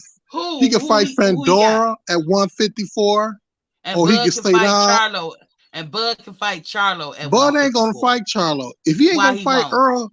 Why he won't? Why he won't? When he told him to his face, I'm gonna beat your PBC. ass, and then I'm gonna come for your cheerleader. PBC got to go through Al Heyman. Hey, Al Heyman sanctioning bodies can take over this one. And sanctioning bodies can take over boxing. this one because Bud is this a boxing. super champion at WBO. He's a super champion, which means he can mandate that Charlo fight him. Now, would his bitch ass drop the belts or would he fight him? You ever heard of backroom deals? No, you ain't gonna fight none of my fighters. You fight somebody. You don't want to fight Earl. He don't deserve Miss T. Miss T. He don't deserve the right to fight Charlo. He don't deserve that. He need to prove himself at 154. How do you sound? How? Because let me prove it to you. Let me prove it to you. He's not the best fighter at 154. He's not. I don't care what nobody say. Now he want the best fighter. What the rules say? Earl. Nigga, start with the rules first, and then work your way to how you feel. Start with the rules. What the rules? Rules and contracts are made to be broken. It don't mean nothing. That bullshit ducking. Those are facts. There's a bitch talking right there. Miss T. Miss T. If he don't fight Errol Spence, how in the hell he gonna fight Charlo? That don't make no sense at all. Nigga, what you mean? Errol Spence don't want to fight him. I just told you he the WBO super champion. Rules, see, that's the problem with this world. Everybody want to throw out credentials and rules and shit so everybody can play on the same low ball level. No, there's rules in place for a reason. If everybody else can use the rules, again, is this nigga not human? He's the WBO super champion. The rules say he can challenge Charlo directly, skip the line, go first in front of everybody, and mandate a fight. The question is Charlo gonna drop them belts like a pussy, or is he gonna fight him? That's the question you need to ask. Because Bud already let it be known. I'm gonna whip your ass, then I'm gonna go get your cheerleader, Jamel Charlo. The thing is that if he don't fight Charlo, and I could put some money on that. Like I said, if Bud, Reginald, say that again from the beginning because we couldn't hear you. Say it again. We hear you now. Say it again. If Bud do not fight Errol Spence, he will never see Charlo.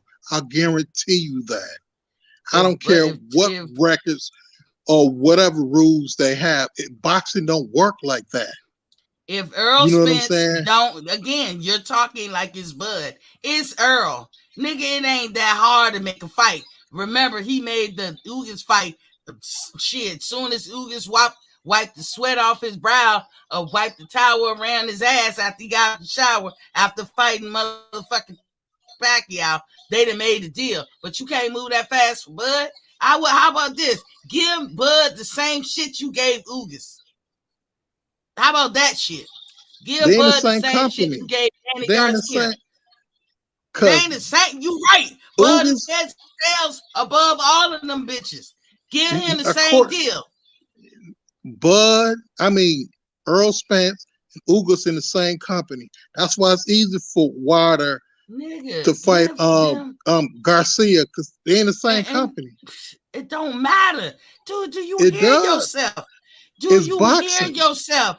They still have to sign a contract. They still got to get term sheets and then sign a contract. Just like what Bud got to do. He's a free agent. Just like what Canelo had to do.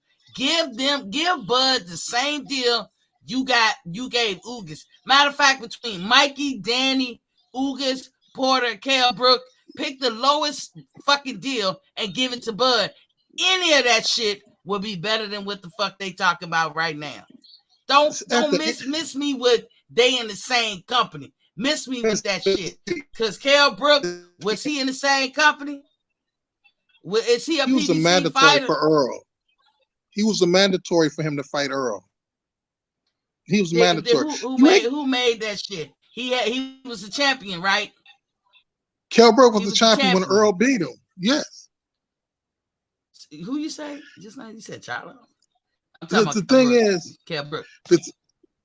Only person that could do something like that, what you talking about, is Canelo Alvarez. He's the only one with that type of juice and pull to go to another organization and say, hey, I want to fight that guy. Bud don't got juice like that with the WBO. I guarantee you that. You got to have juice and weight to make a power move like that. Bud don't got it. He don't need it. That's your opinion. That's why Those I say facts. this is crazy. Those are opinions because Bud got all the power. He is the super champion. They just made him not that long ago the super champion. That's all the nuts he fucking need to do what the fuck he want to do as far as a power move. Do you not understand that? Miss As T, a super champion, that's all he needed. he's What you not talking on about, dog? Canelo's level. He don't make power moves like that. Dude, I didn't say he owned he just Canelo got one belt. level. Dude, I'm not saying he on Canelo level. He is the WBO champion.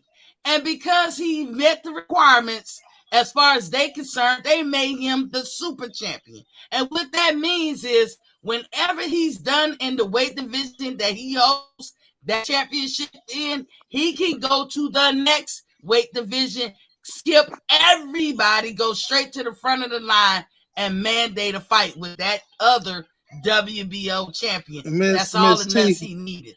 Bud don't And you get won't tell juice me like that. that's not true. No, first of all, let's agree. Bud don't get juice like Is that. that true? Is that true or not, Reginald?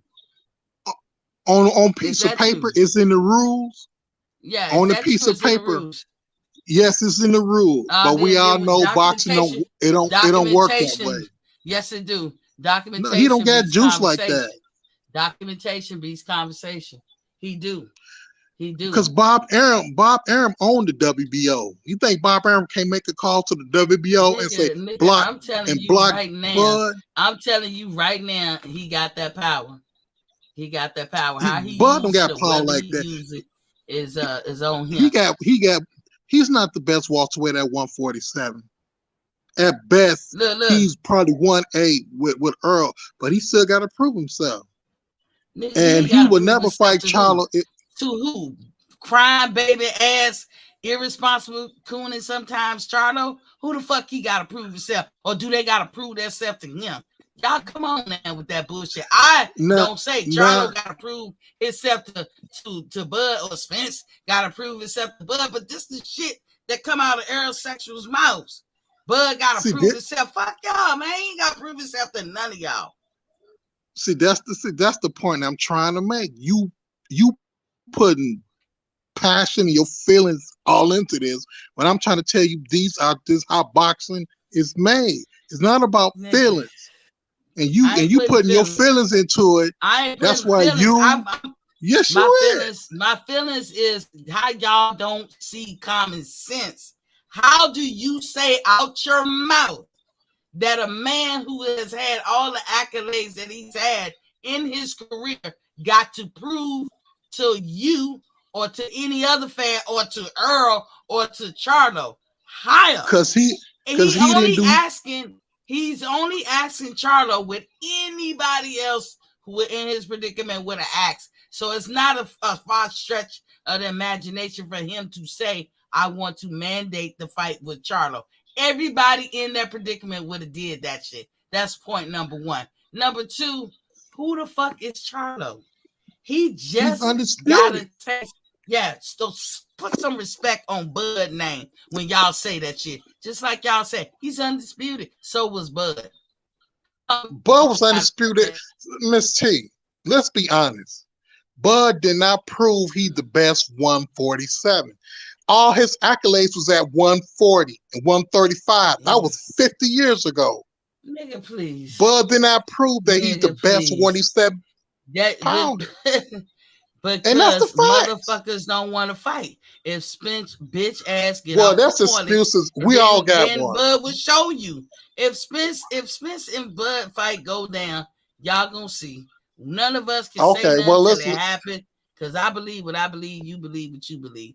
But it ain't Bud holding up the fight. And y'all stop trying to act like it's so wrong for him to say he gonna mandate a fight with Charlo. That is not wrong. They do it all through boxing. in different weight classes when you move up to the next weight. WBO has that rule, and Bud wouldn't be the first or the last person that tried to use that rule for his advantage to get a fight with the champion of the next weight division. So y'all stop the cap. Just stop it. That's what I'm saying. Like, I don't understand. I know y'all smarter than this, but y'all playing country dumb or something. No, the fuck? no, because you missing the facts. Boxing is a business.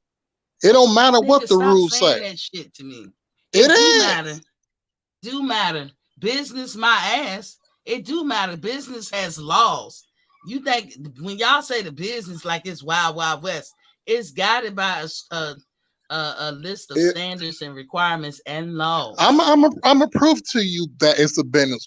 Why Canelo keep dropping belts and moving up and down while nobody not saying nothing? He ducked Charlo, then he ducked Boo Boo, and then he went up and got another belt, then came back down, and nobody ain't saying nothing. But people are saying something. Reginald, people are saying something, and it's not against the law for him to do that. He can fight in a division. When he's done with the division belt or not, he can move to the next division. And look, I'm gonna do you one better. How they let Charlo and Triple G hold their belts at a lower weight division while they go up and try to get belts at a higher division. If Triple G would have beat Canelo, he would have been the new undisputed super middleweight champion. If Canelo would have beat Bivol, he would have been the new light heavyweight champion.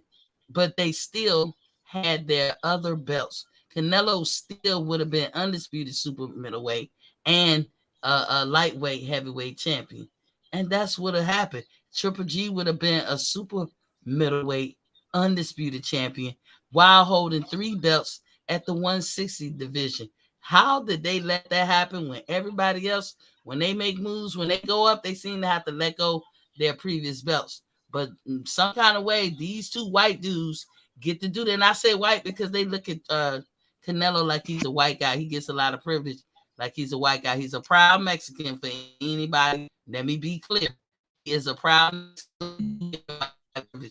And so I'm just saying, everybody, not just white boys, but everybody else, not just black boys, everybody else, not just Asians, everybody else, just them 2 got to keep their belts at a lower weight division while they go try to get belts undisputed or be a champion at a different weight class. And since that's more fascinating to me than you dropping belts and moving up, because you can do that. Errol Spence could drop all 3 of his belts today and move up to 154 if he wanted to. No problem. I'm just saying, for me, a good strategy for Bud, hold on to your belt, shawty. Fight your mandatories if don't nobody want to fight you, because people don't really want to fight, but they look for the cash out money, because 9 times out of 10, Bud will probably end their career, and they know it. So, just keep fighting whoever that you got to fight, Bud, but don't drop the belt. Don't you ever let Errol Spence know what it feel like to be undisputed, since he want to be petty, because that's what he doing. No, that's not true. That's not he true petty as a bitch. That's why I don't like this nigga.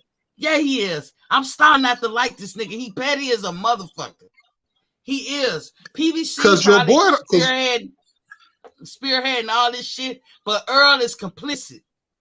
You can't act like you don't know what the hell's PBC doing. I made a video about that months ago.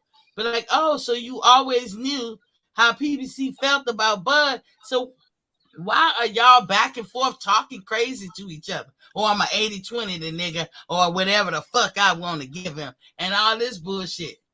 Why go through that? If you are Joe Boss, don't want you to fight Bud. And you knew that. Even if it's not him, even if it's not Spence, your boss don't want that. But you mum's the word. That shit irritates the hell out of me, Reginald. And that's the part about it that I'm passionate about. It's just business. It's the same. It's the same reason, like somebody brought up earlier, that Riddick Bowe and Lennox Lewis never fought. It's just business. It's the same reason why Mike Tyson didn't get another crack at Buster Douglas. It's just business, and that's what it is. Boxing Dude, is a shady that's a cop business. out. That's a cop Boxing out, is, dog. It is a shady business. It yeah, is a it shady is. business. But when you know the business and you know the rules and regulation, you sometimes the little guy always can win too. I'm just saying, at the end of the day, just because you can do something don't mean you should. That cop out is just business. It's not okay. They don't teach that at business school. Look, what you want to do is be shady and scam people and put your boot on the neck of somebody and oppress them and suppress them and take their shit for the free and just rob and steal them and then lie and then have everybody hating him and besmirch his character. That's not what they teach when you go to business school. So stop with the narrative with it's just business. No, that's how that scam fugazi ass nigga act. That's just how he get down. That ain't business. That's Let's how keep all it of in them get down. perspective. I mean, because Bud you look don't at get the down like that. scorecards when Canelo fought Bevo and one of the judges got it a tie. I was like, this is a scam. They tried to steal that fight, but they couldn't do it. Yes, people. Boxing is just a corrupt business, and that's what it is. But that's not everybody. We got it. I'm saying sometimes y'all English language means a lot. You gotta wonder about how we put words. When you say it's just a business, I'm gonna give you another it's just example. business. That's just how I'm gonna give you. You're allowed to false narrative. I'm gonna give you another example. Fury got knocked out cold in that first fight.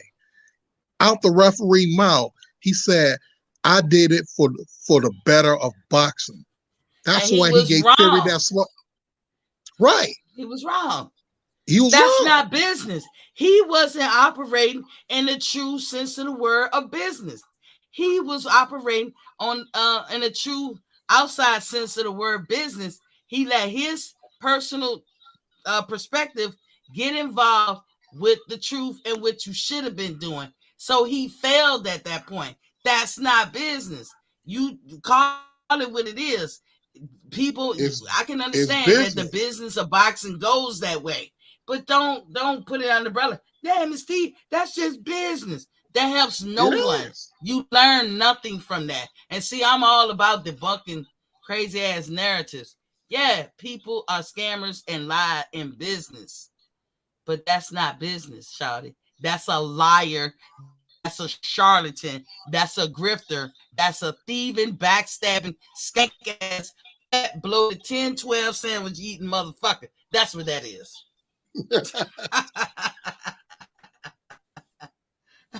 So I get passionate about that. I love you, Reginald. And I love you too, came in with the smoke and all that. Cut your ass. Because it's crazy. I know. Shoot. And you make sure you play that TV sponsor too before we check out tonight. It's been a great night. Look, go on and introduce it. Be like, go ahead and introduce it. And here's a news from our sponsor, I guess, or something like that. Yeah. Stay tuned for the news from our sponsor.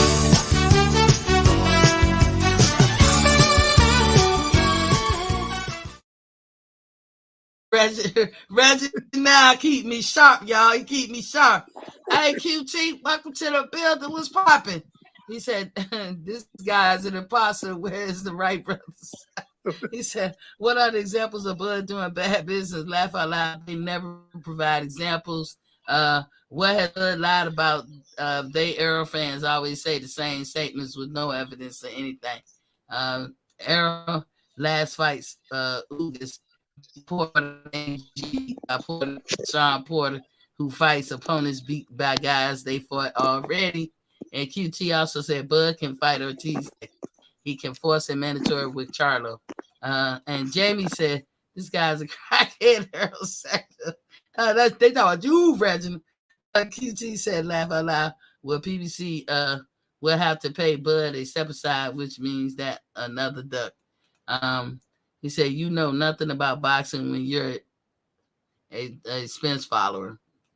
Yeah, I'm look. Laugh out loud. PBC will have to pay Bud not to avoid Bud versus Charlo. That's another duck. Errol gave Mikey G a title shot at 147. What did Mikey do at 147? Not a goddamn thing. He ain't deserve shit. QT said PBC even got gave no pay-per-view having asked a guaranteed pay. Yep. Jamie said Spence has two boogeyman seduct Bud Crawford and Jerron Ennis. Exactly. Everybody coming for his head. They ain't quick to get in the line to come for Bud. I mean, the proof is in the pudding. TGA said boxing is a business, dirty business. Facts, Reginald. Ain't nobody denying that, but that's not how y'all say it. Like I pay attention to how y'all say it. This is a business, Miss T. Well, that is not part of business. That's what that skank, low down, backstabbing, stank ass, fucking grifter, charlatan, bitch ass niggas do. That is not business. If you go to business school, they don't teach that. That's what they business. I got a beautiful home. I don't expect people to just run up in my home that I didn't invite, but people do that. You can't come back and say, well, Miss T, that's what having a home is all about. No, it's not. And I got my two girls sitting here waiting too. Shit. Not that I'm challenging anybody or nothing, because I'm not. But I ain't dolo on this motherfucker. What's her name? One is black and one is silver. Nina and Santa Maria. Okay. Michael James is in the building. What's poppin', King? He said boxing always turns into a business when a person's favorite fighter don't want to fight somebody. Yeah, when they coming up with excuses. Reginald, what happened? You ducked off. I don't know what happened. But shout out to Reginald for coming through. He gave a valiant effort. I don't know. I'll let y'all decide who got the better. But he was like, you passionate. I am passionate. I'm passionate about not just the fighters. They going to do what they do. But when people just disregard common sense, God, that shit get to me. QT, Errol a duck. He trying to sell his first loss to Canelo. I'll pay more than losing to Bud. That's why the offering Bud that contract they didn't think he signed. Yeah. D-Ray Promotions is in the building. Was popping. He said chin checking Reggie all over the the live like that. See Reggie. Reggie put up a good effort.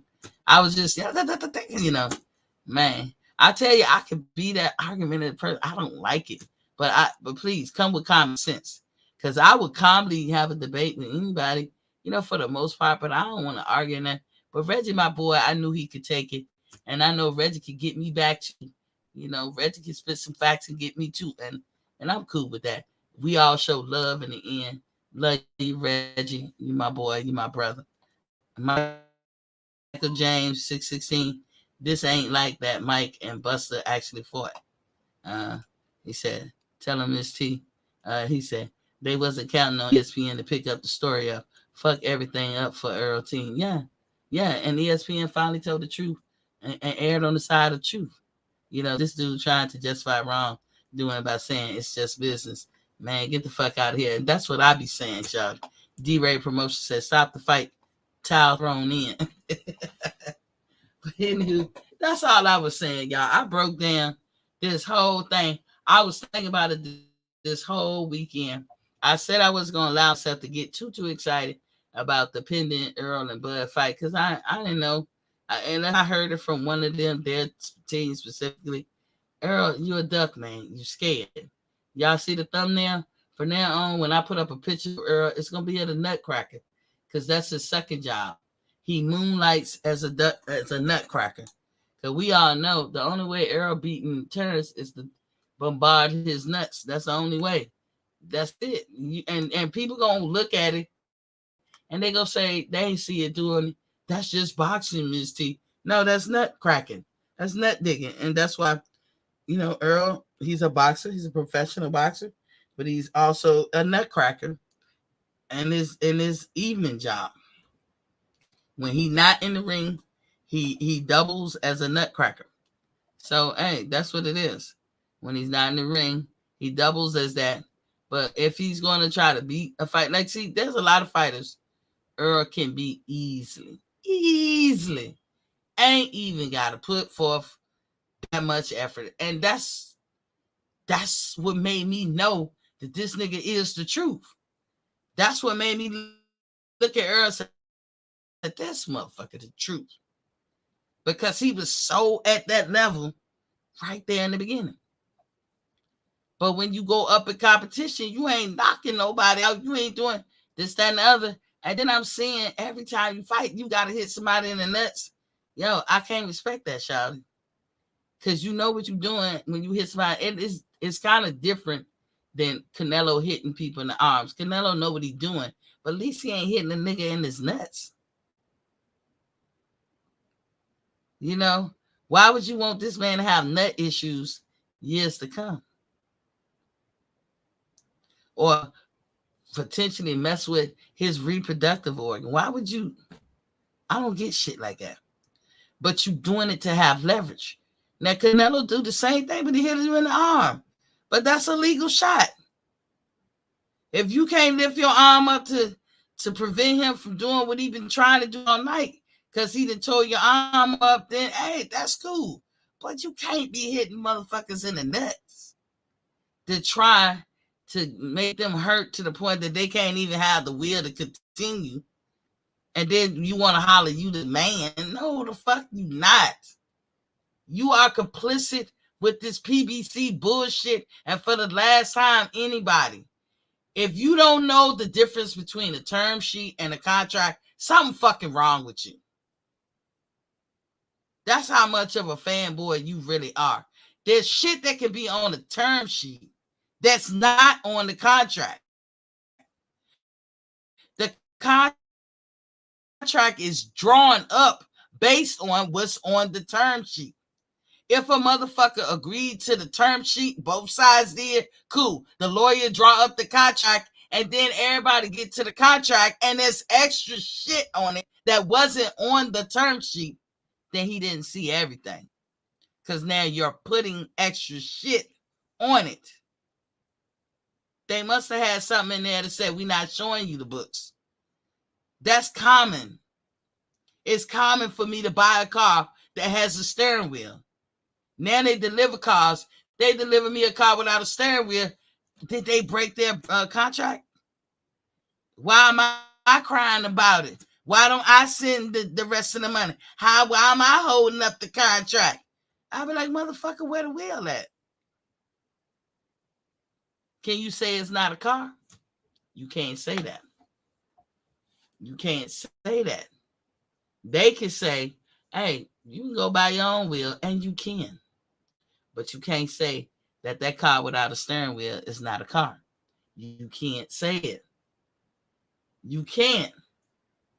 But how you gonna feel? Nigga, why would I even have to question or wonder if they got a steering wheel? That's customary. And that's what Terence is saying. Nigga, why do I have to wonder about transparency? That's customary. In this case, it's not smoking. I hope Crawford shit. That's how mad I get about that stupid shit. Because you taking it too far. We've been giving you the benefit. I've been giving you the benefit of the doubt since you two seem like y'all got on a sensible page. And I even be saying here and there, but Errol, he seemed like he getting better. Because I know it's a work in progress. But nigga, you devious. You are what you showed us you was. You complying with this shit. And I promise you, if you don't fight and guess what, Errol? You may even win. It ain't 100% in my mind that Bud is going to beat you. Because you are the truth. I ain't gonna lie. But if you don't fight Errol Spence, nigga, I can promise you this. Me, not only would I advocate for people to boycott you, I will never spend a dime toward your way. I'm just one person.